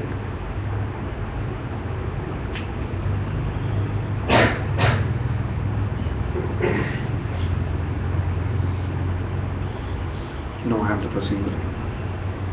You are the perceiver. I am identified with the perceiver. Where is the perceiver in relation to the perceiving?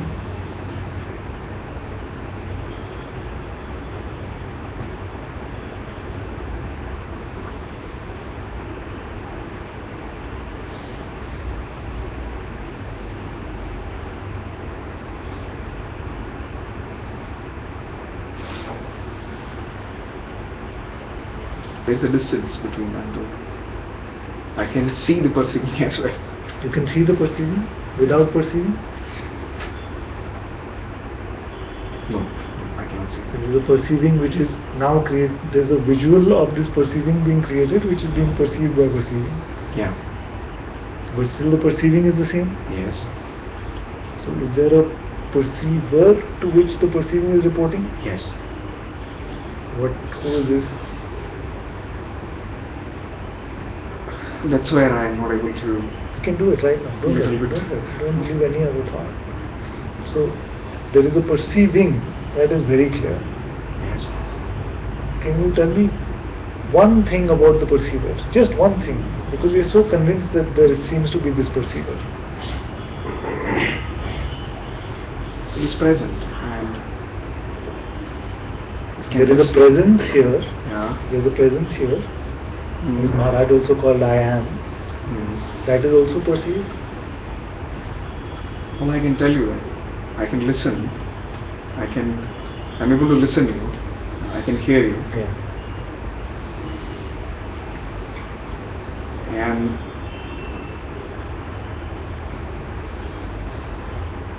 And whatever the meaning that your words are generating, I can understand that. Yes, very good. But at the same time, I can I mean, I'm not the understanding. I'm the one who understands that, who knows that this is getting understood. My position is that. Okay. Yeah. And the question was, who the perceiver to which the perceiving is reporting?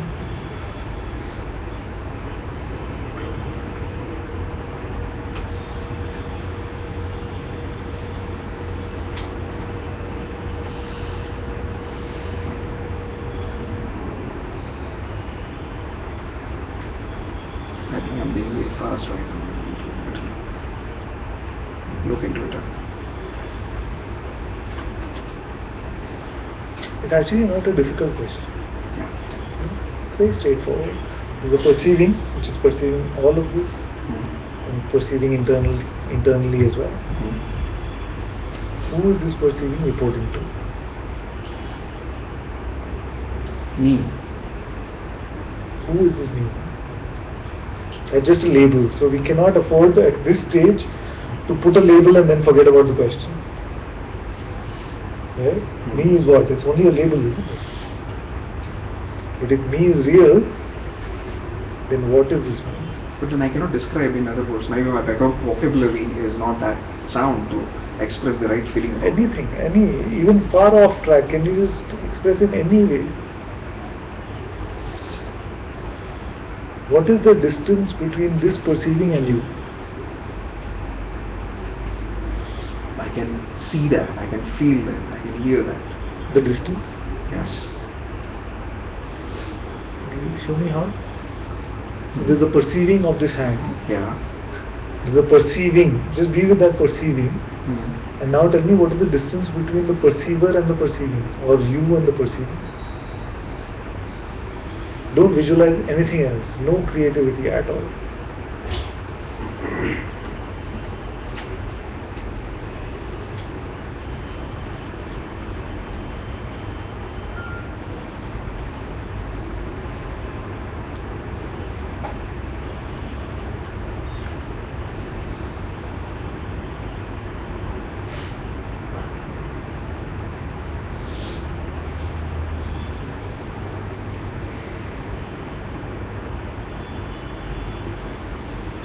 Where is the seer?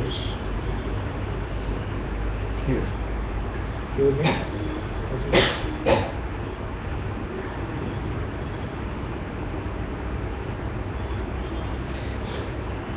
Quality of that seer, I'll tell you, because I'm not able to describe the distance. Okay. It is unmoved. Whatever happens, unmoved. It doesn't have any feeling about it. It understands the feeling, but it is unmoved.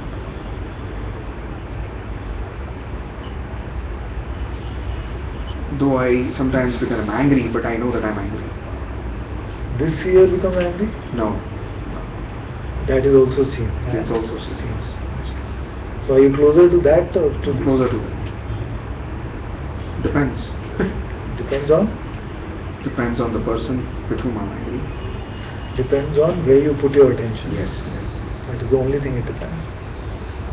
Is it not? I think the attention goes only when it is needed. Attention sometimes also goes to where are strong areas of identity. If I strongly believe I'm I agree to that. great I at agree something, to- I agree then to if that. somebody says you're horrible at this, I agree to that. then immediately conditioned. But I can see that. So I say Now you're- I can see that after the few sessions. I say you're horrible at gymnastics. Will your attention go to this? Yeah. By the way, you don't know anything. All that you've studied is bakwas. Mhm. All the books you've read, you've not understood anything. Somewhere. Because it attacks our identity, these have more potential to affect us. Grab our attention in some way. Yes. Yes. Yes. But I understood that Yes. the sense of identity has been derived by this beliefs. Yes. But then I can see the derivation as well. Yes, yes, yes. Very good. So even if it sometimes it's like a button. If it buttons me out and I get ticked out, Yes. I can see that I'm ticking out. Yes. Then I can let it happen, Yes. or I just observe. Yes. That's it. That is my state of being, what do you say, the distance between the perception and the perceived. Now, what I understood from your question is, even the perceiver is perceived.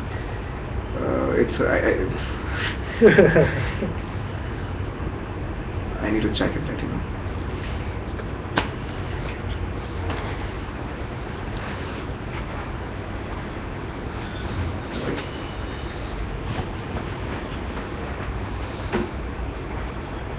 What's the time?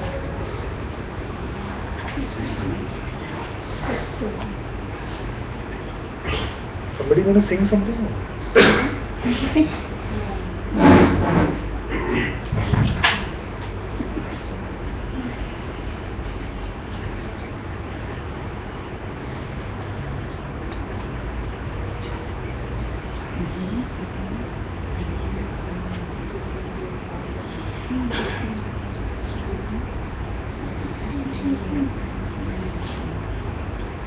She's singing, we'll all sing with her. No, Nikita is singing.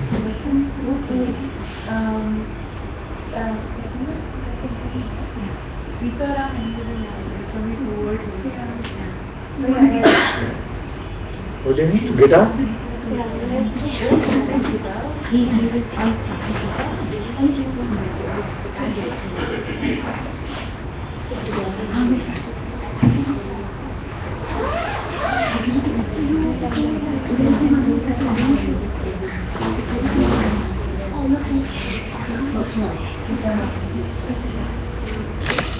Being recorded.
So these very simple lyrics, we just sing the invitations for everybody to sing along. Not complex. It is 4 words.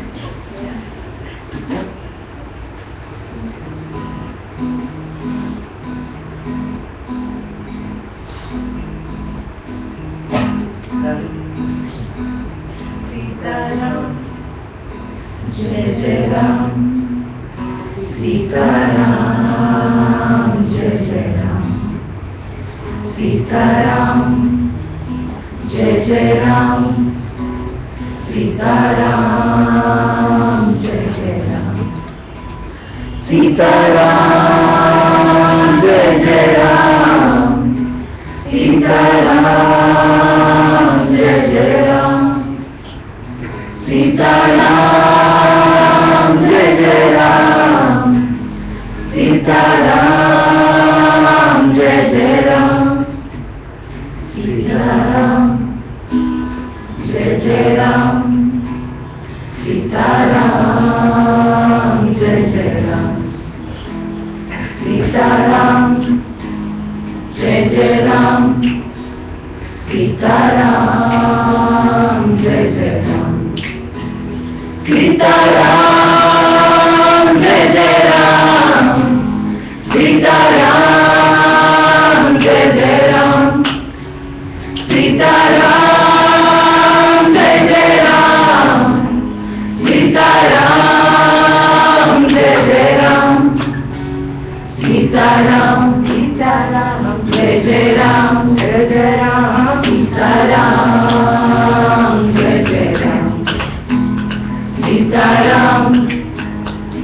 Jai Ram, Sita Ram, Jai Jai Ram, Sita Ram, Jai Jai Ram, Sita Ram, Jai Jai Ram, Sita Ram, Jai Jai Ram, Sita Ram, Jai Jai Ram, Sita Ram, Jai Jai Ram, Jai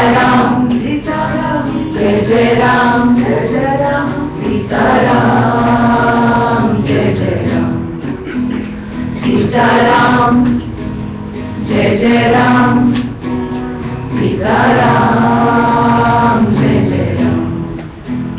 Sita Ram, Jai Jai Ram, Sita Ram, Jai Jai Ram, Sita Ram, Jai Jai Ram, Sita Ram, Jai Jai Ram, Sita Ram, Jai Jai Ram, Jai Jai Ram, Sita Ram, Jai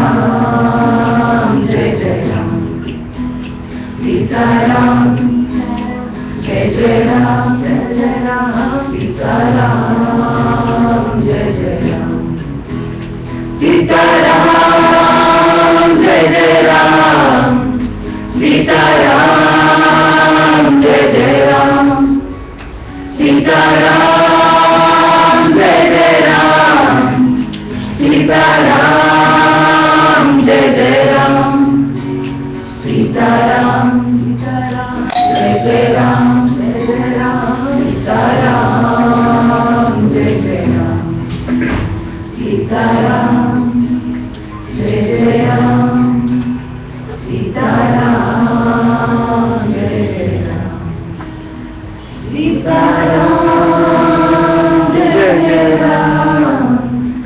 Sita Ram, Jai Jai Ram, Sita Ram, Jai Jai Ram, Sita Ram, Jai Jai Ram, Sita Ram, Jai Jai Ram, Sita Ram, Jai Jai Ram, Jai Jai Ram, Sita Ram, Jai Jai Ram, Jai Jai Ram, Sita Ram, Jai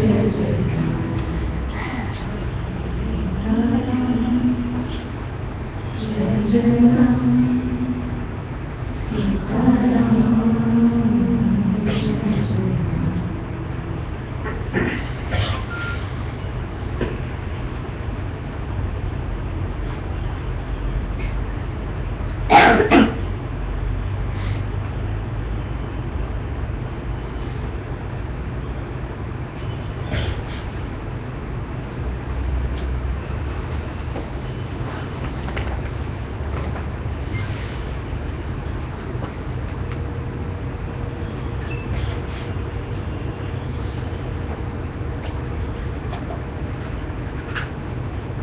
You want to sing something else? Can I sing after the break?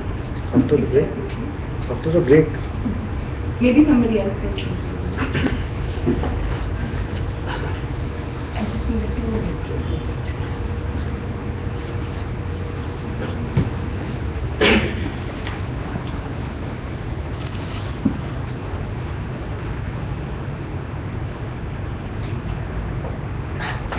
Does anybody want some to share something else?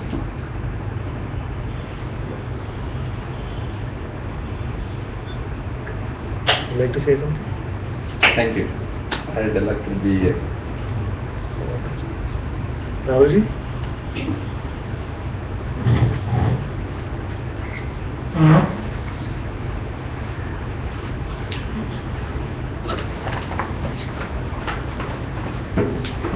You need that still, no?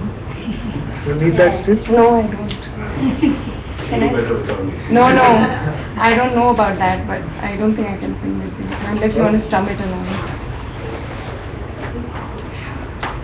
Can I sit there in front of you?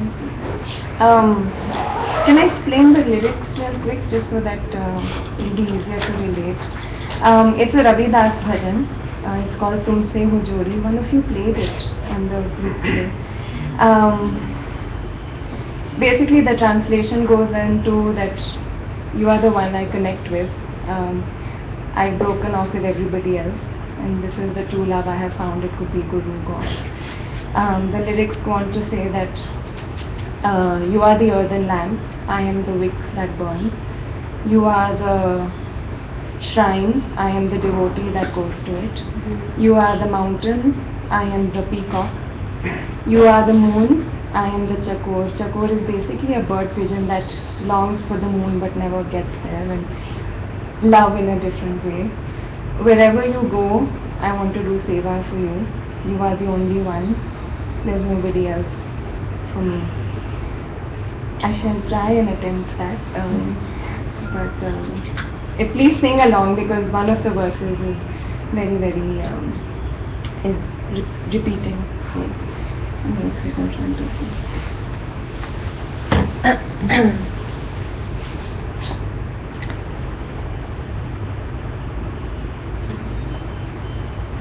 Let me still my heart.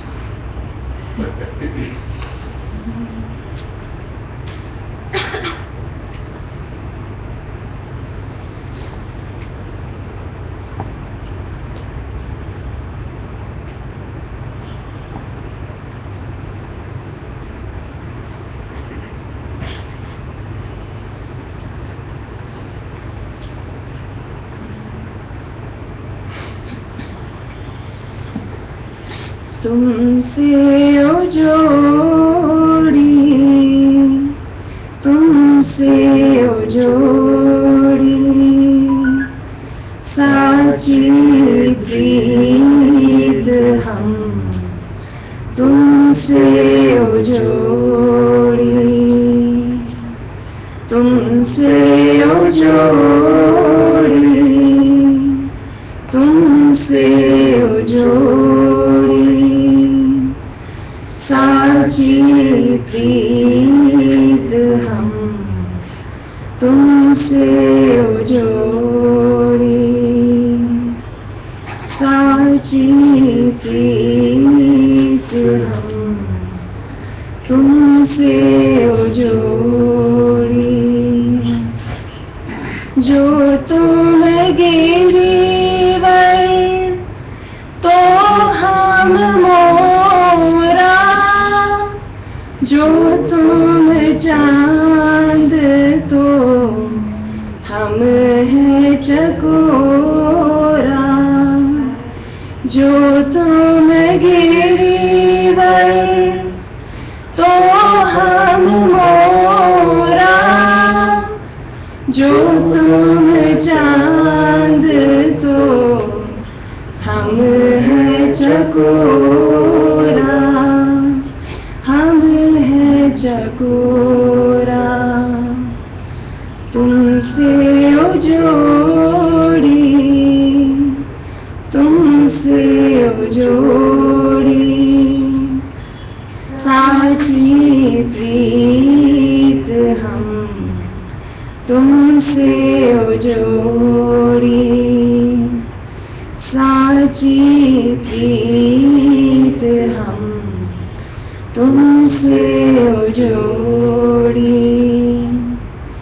जो तुम दीवाना तो हम बाती, जो तुम तीरथ तो हम जाती, जो तुम दीवाना तो हम बाती, जो तुम तीरथ तो हम जाती, तो हम जाती।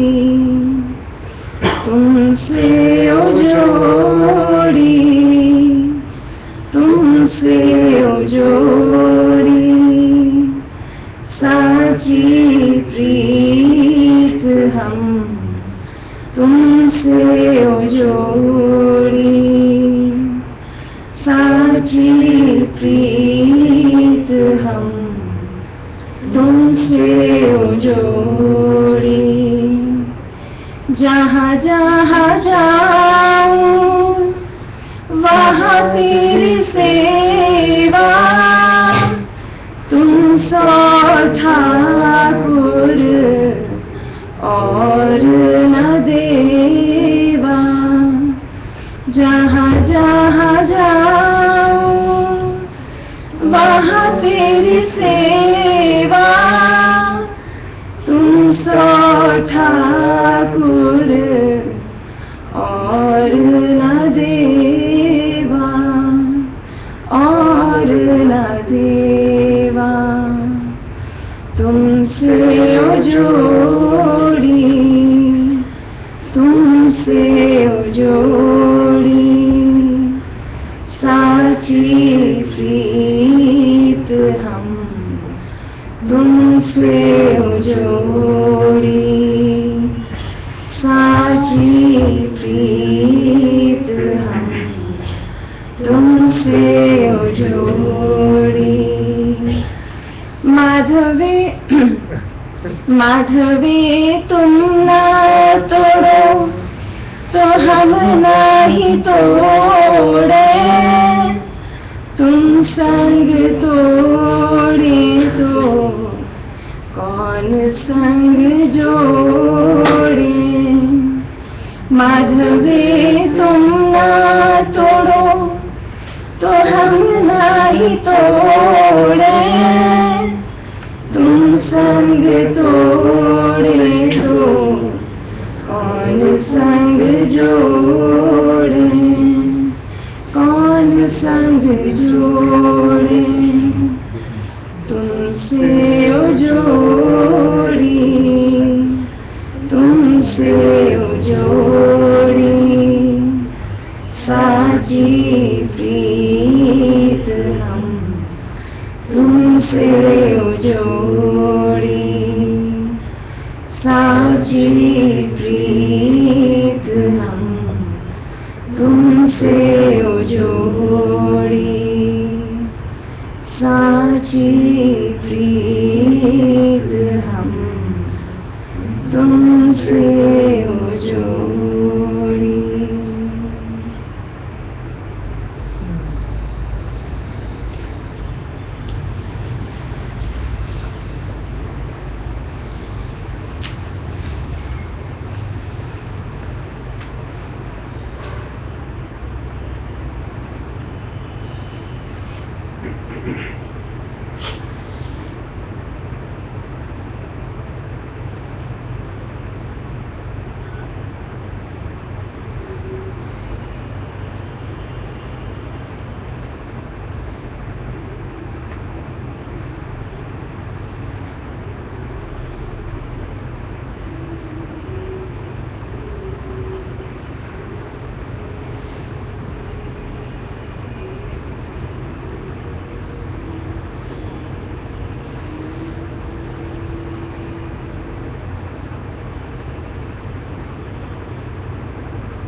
Oh yeah.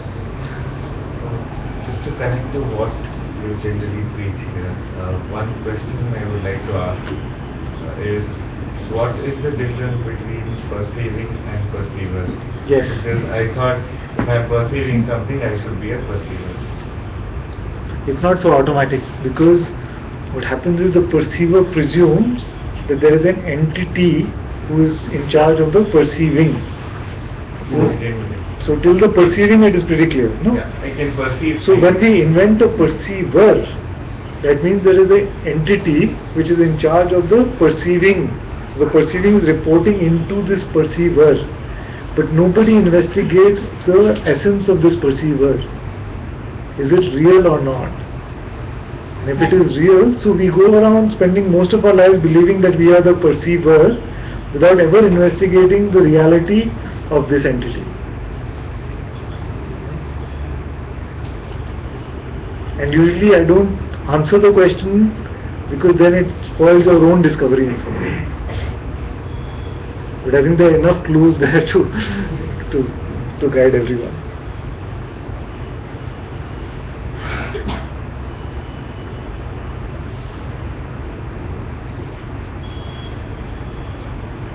See, because the automatic presumption of the mind is if there is a perceiving, there must be a perceiver.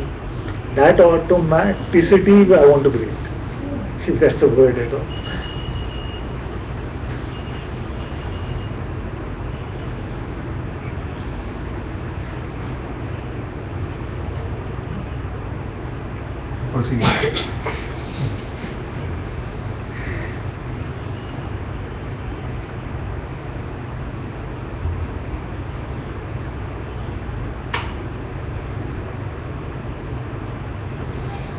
Thank you all so much for coming into Satsang today.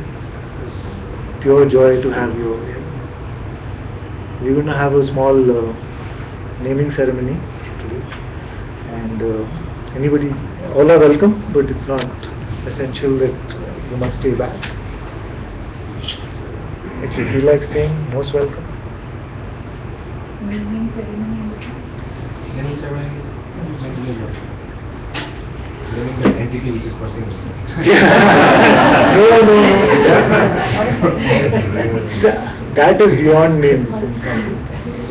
So what happens somewhere along the journey, and I can share from my own experience, is that there was a strong identity with the former name that I used to carry, and somewhere it came to me that I want to surrender that identity at the feet of the Guru. So the identification with the name Tapan, which is what the name used to be, somehow started feeling very alien to me. Your name? Yeah. So I went to Mooji and said, will you bless me with another name? And he was kind enough to accede to that request. So to the entity that is perceiving, the name is really not important, it's completely unimportant. But just along the journey, if it comes up in the heart that, that name seems really very alien and I would rather just call myself what the Guru chooses to call me, then this is for those. So there is one here who made that request. So for her we're having the naming ceremony. I have a request. Maybe next session, it's not guided meditation, okay, but it is a guided inquiring a little bit of 20 minutes. It would be very nice. Yes. Because when I try myself, I might be going somewhere which I shouldn't, or maybe I'm going right way. But if you have already realized that, if you do that, I think at least I have confidence in the process of each mind. Very much so. In fact, we did that. We've done that a couple of times in the satsang. Maybe you weren't there, but very much. Just remind me next time. That's it.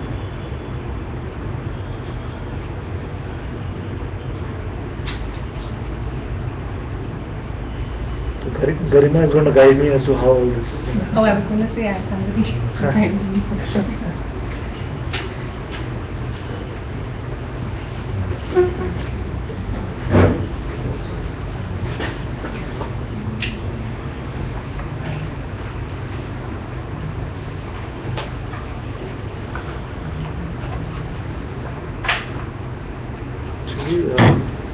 Can we disconnect the computer now? Do we still need it? I think Somebody's there? yeah, no, it's just Okay, let us.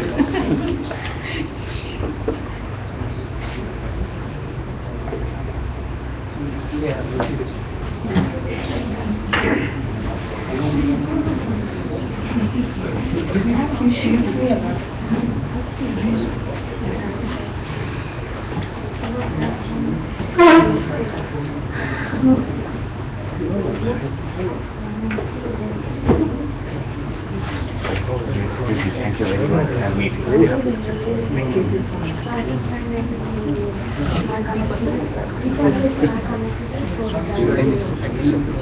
Good friendship. I was with my good colleague. Oh, yeah. She sent me an invitation. So happy.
So Divya has asked for a new name. And Divya and I have known each other for 23 years now, somewhere around. 24 going to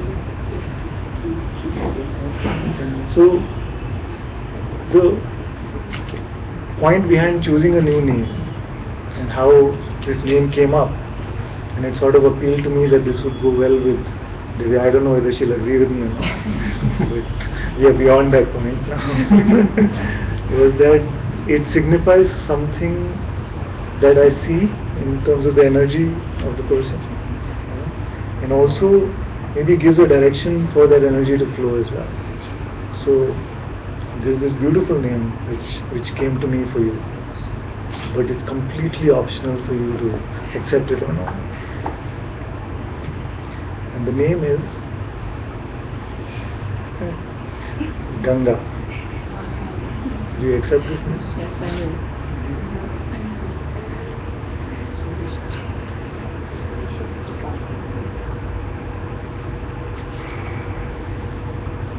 So pick up one camphor, that is your old identity, Divya, throw it into the fire.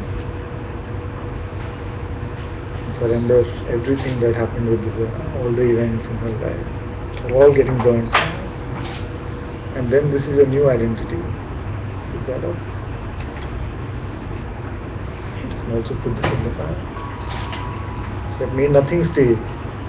Everything that is coming may be allowed to go. Nothing stays. You stay as pure as the Ganga herself, and spread that light and spread that joy to everyone that you come across.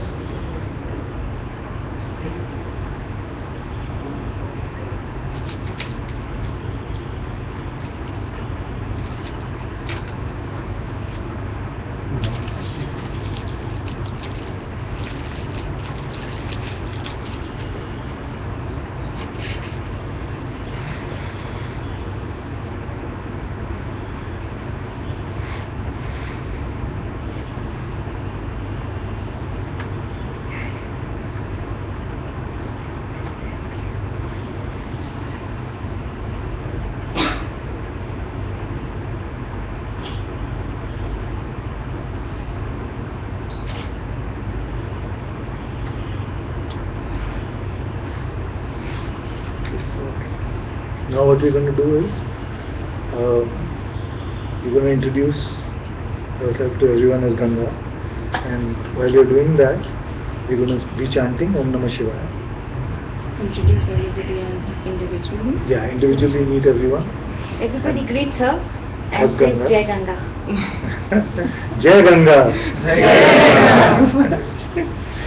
Jai Ganga.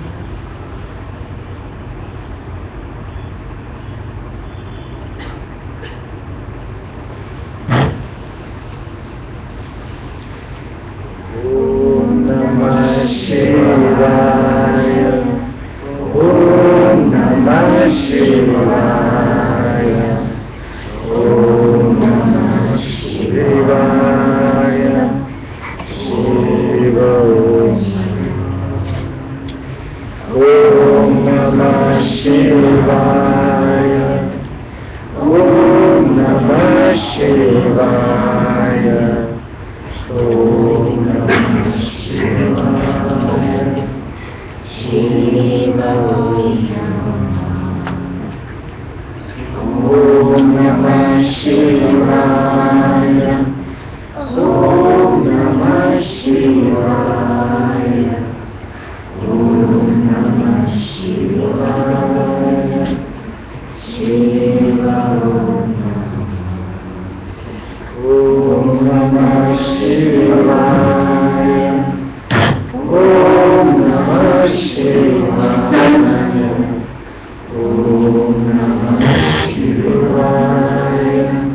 Divya didn't believe in gift wrapping.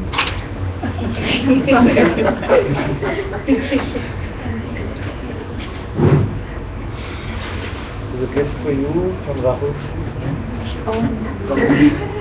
From Mooji. This time I'm thinking.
I just want to, I feel like saying this, but if anybody feels like this, Ananta ji ki Jai! Sangha ki Jai! Mooji ji ki Jai!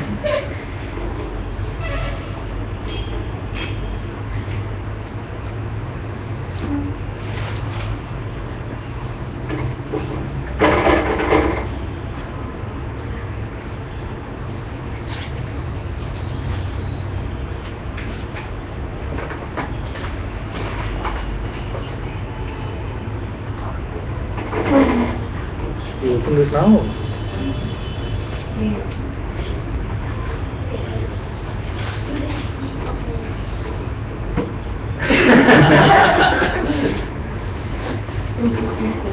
I mean, yeah, we should show the Sangha Bible.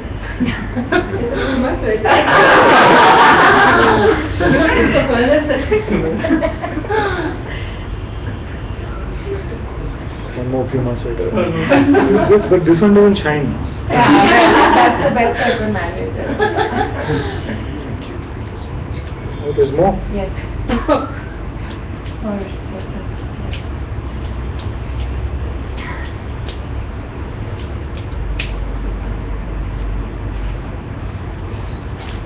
based on the Krishna bhajan I sang today. It was a little symbolic.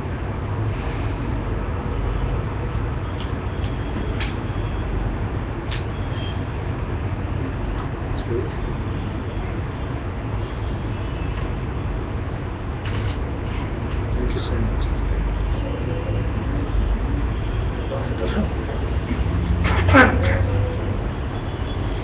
There's a bill. Oh, sorry.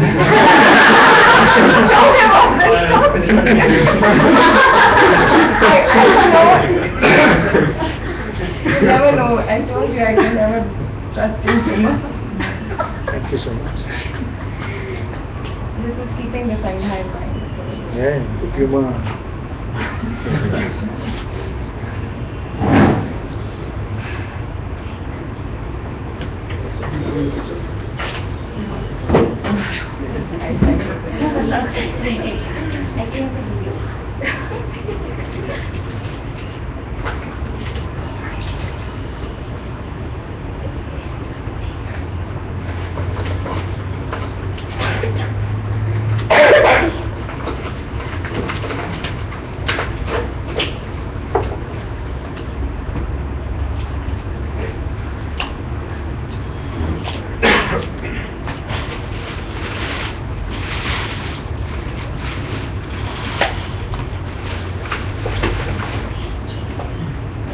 Is this on at all? I don't think it's on. Accompanying session.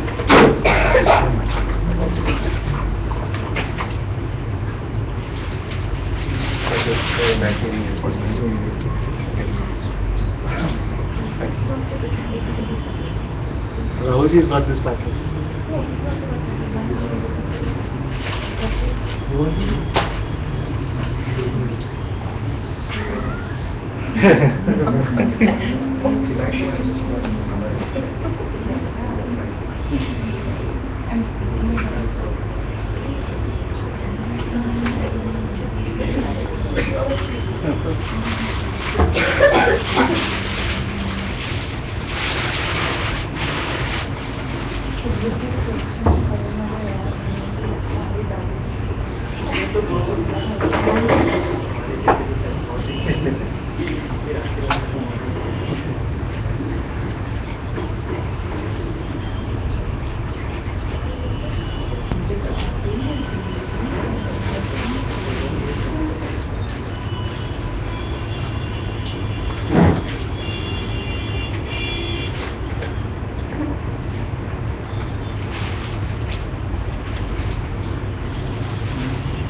How long are you here? No, I'm leaving tonight.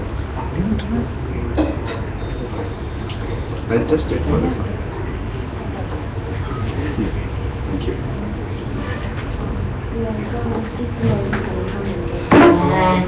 One by one. It's recording for you.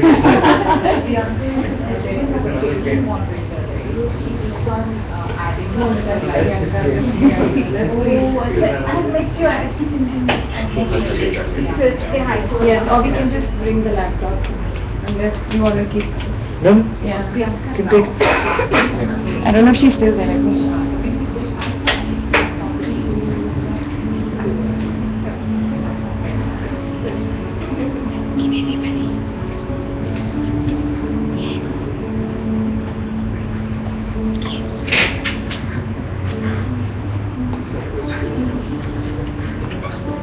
No, we take it, don't worry. Just leave it there. I'll take it.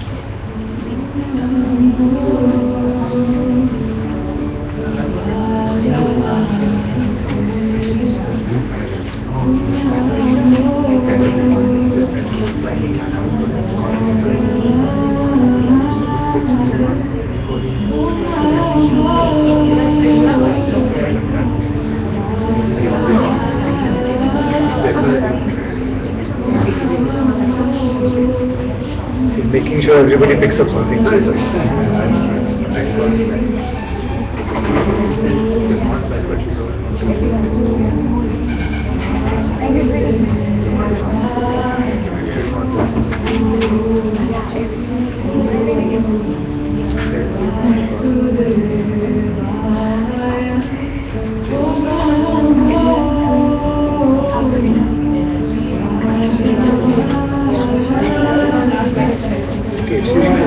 It's okay.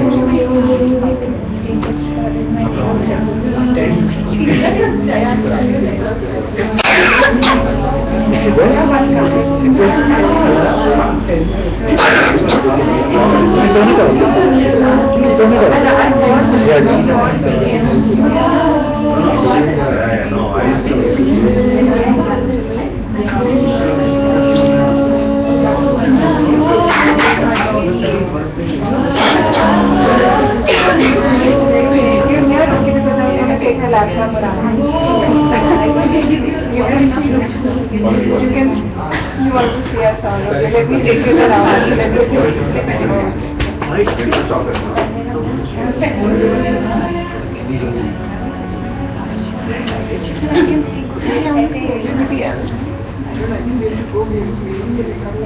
He's tired of singing.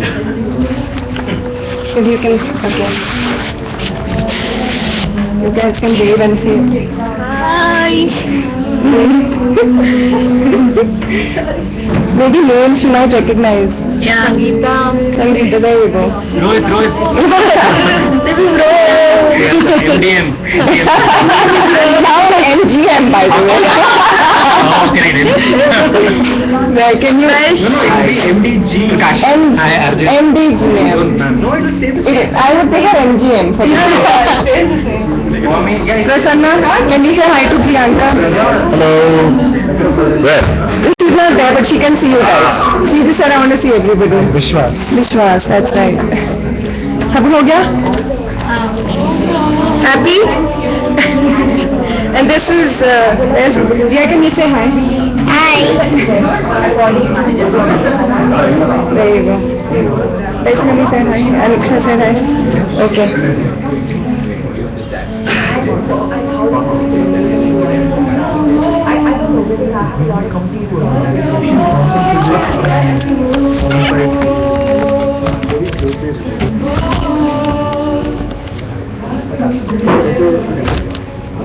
Most important is that time we do see correlated energy and mass. So it is clear and we have either living for thousands of years that it's all just vibration of energy. It's the same that goes through all the substance.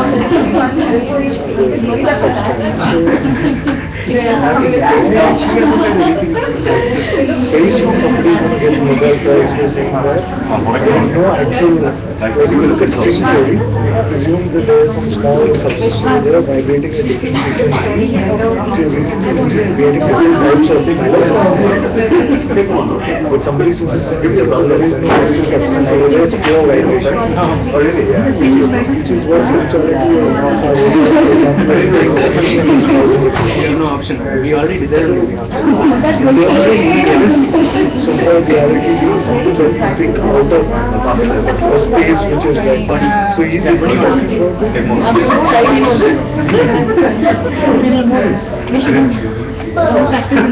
so he's talking about the space-time continuum, right? So he's saying there's one big blanket, for example, and from that blanket that experience everything changes, right? But when nothing is actually moving, it's just one continuum. So similarly in Advaita it is that this entire universe that is being perceived by us is just a projection of awareness itself. So we can slow it down. Awareness is the it uses the mind as a lens to project events which are required for sort of heal the mind just for simplicity and understanding. So mind is not the light. The mind is not we're not having the light of its own. It only gets the light from the light of awareness. So when we look at awareness, we're talking about the one that can give attention. It's to that attention which is real person on, like Schrodinger's cat. Right? If there's no observer, then how do we know there's a cat at all over there? So in Advaita also it's the same. If there's no attention on something, it does not exist. It's exactly the same. What the scientists are now saying and what Advaita is saying. Because we put our attention to something that thing comes alive for us. So it's true in this seeming external world as well as in the internal world, so-called internal world. So if you are thought that it can come and go, if we give it our attention, it becomes very real.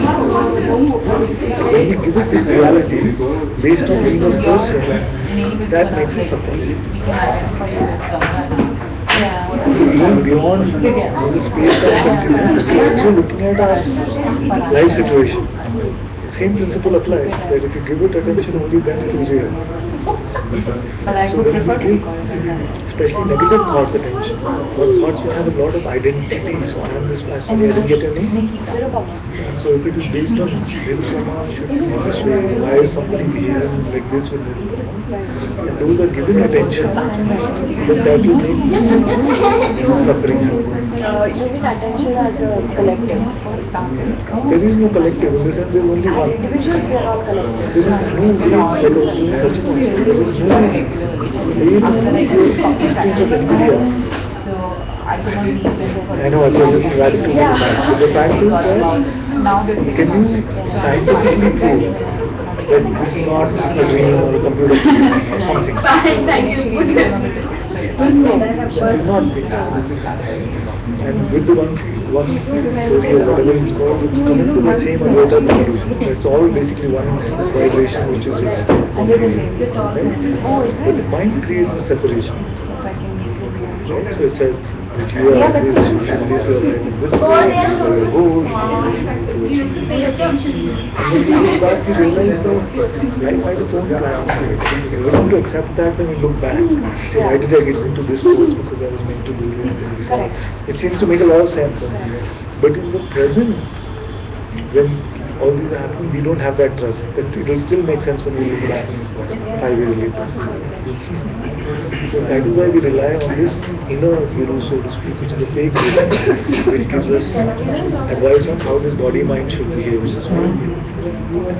basically is the God of belief in the separation from the one. You call it the one field, or you call it God, or you call it whatever you call it. So once there's feeling that I am a separate individual, and everybody is separate, it comes down to be something that comes in. Once you look at the reality, how am I separate? Scientists will tell you 99.9% of the body is space. And atoms just occupy, exactly. So atoms just occupy a very, very small space. So 99.9% of everything we see is space. Then is there some real separation dividing this space and that space? No, there isn't. There isn't. So if it is all this practically space, then it's that easy to know a sense of separation that says this body-mind is one power and you have to leave the rest of the rest. So it's very much interrelated. No, but the theory of the Space-time no, the frozen events was already told much earlier by Adi Shankara. So he was one. Yeah, so he was one who also talked about Advaita. You can say all of this never happened. Because if it's an illusion, it's not real, that means it never happened, right? Or it happened a long time ago and it was over in an instant. there are some different scriptures which put it like that. Basically, coming to the conclusion, that's all done. We don't need to worry. So the fruits of this is, one is an intellectual understanding. So we can read all the stuff and we can understand how it is relevant. But the fruit is when the rubber hits the road is when our life becomes real. Otherwise, no point. We can know the entire stuff, we can know everything, but when we meet a difficult situation in life and we're still like, if there is an answer, we continue. So momentarily is still fine. But if it fluctuates, then we are out of saturated. There is a point of so that when we face with difficult situations which come up in this so-called view, it does not affect it. Sorry, I'm babbling on, but what happens is a lot of people will come, a lot of people will come and they don't understood all of this. This is all illusion, all illusion, they're reading this kind of stuff. But when the rating means that they're crying like more than anybody else, there's no point saying it's all illusion if it's not here, if it's only here. So this is Satsang is for that. Out of the machine has the thing about realizing the nose here and also mind, then it's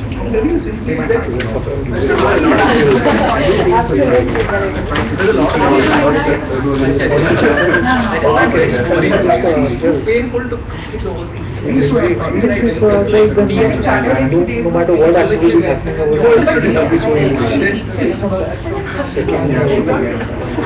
But people believe that even if you were coming here, they come to this point where things could be going absolutely crazy in the world. That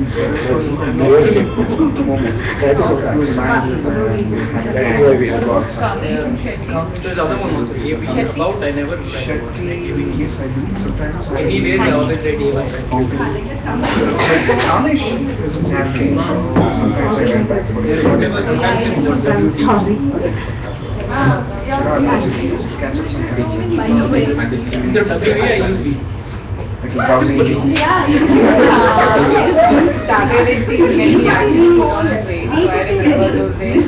used to have a big coffee on the table, a tea, and then we long kettle, just have it used to be fun. Once you are in the have nice time, That's where married him. and now you are here.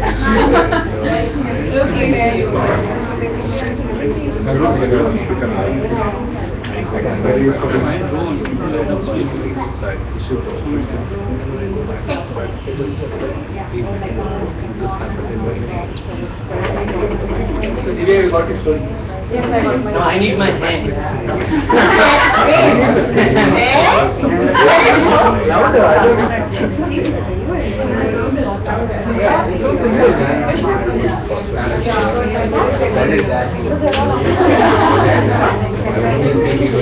No, I have got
To the same essence. We have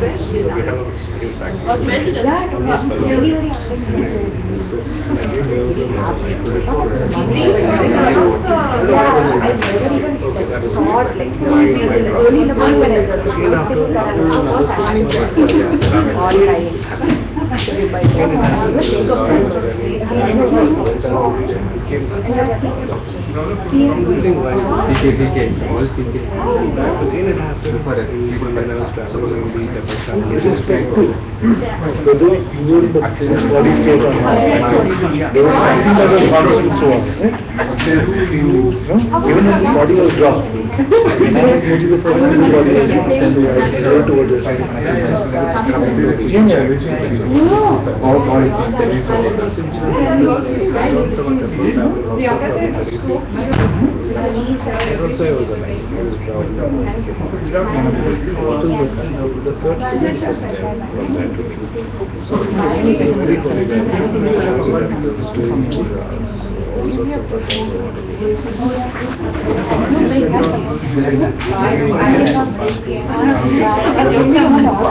What is your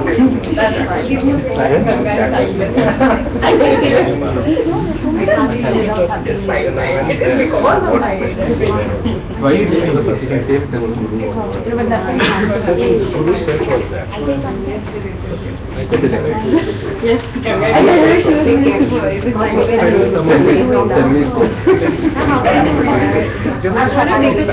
Coach you are.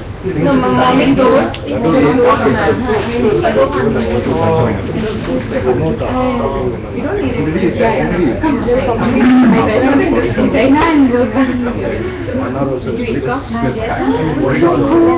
Just 2 days back. 2 days back. After experience how experience changed how many years you done? So the first from now on, you will get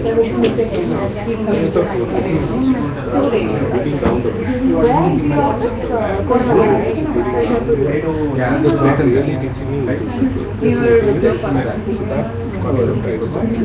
This was yeah. Akshay is also what do you do? The fear is you don't have work now.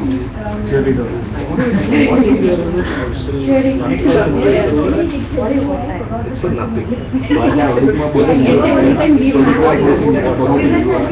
Still, right?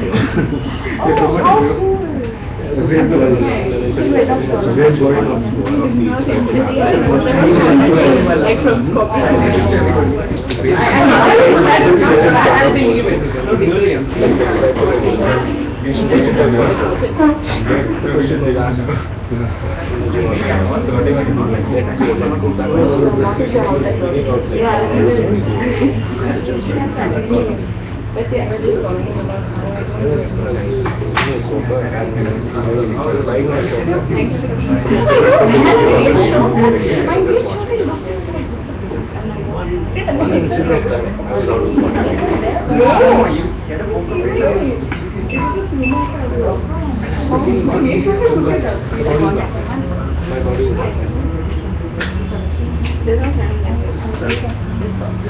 got a fright. Fractions. But for a long seconds I was out. Like, this is what I want to know. But still I was going with why is this I didn't realize. Still I'm not able to guess it. I mean, I was still able to guess it because I am dancer or I'm such an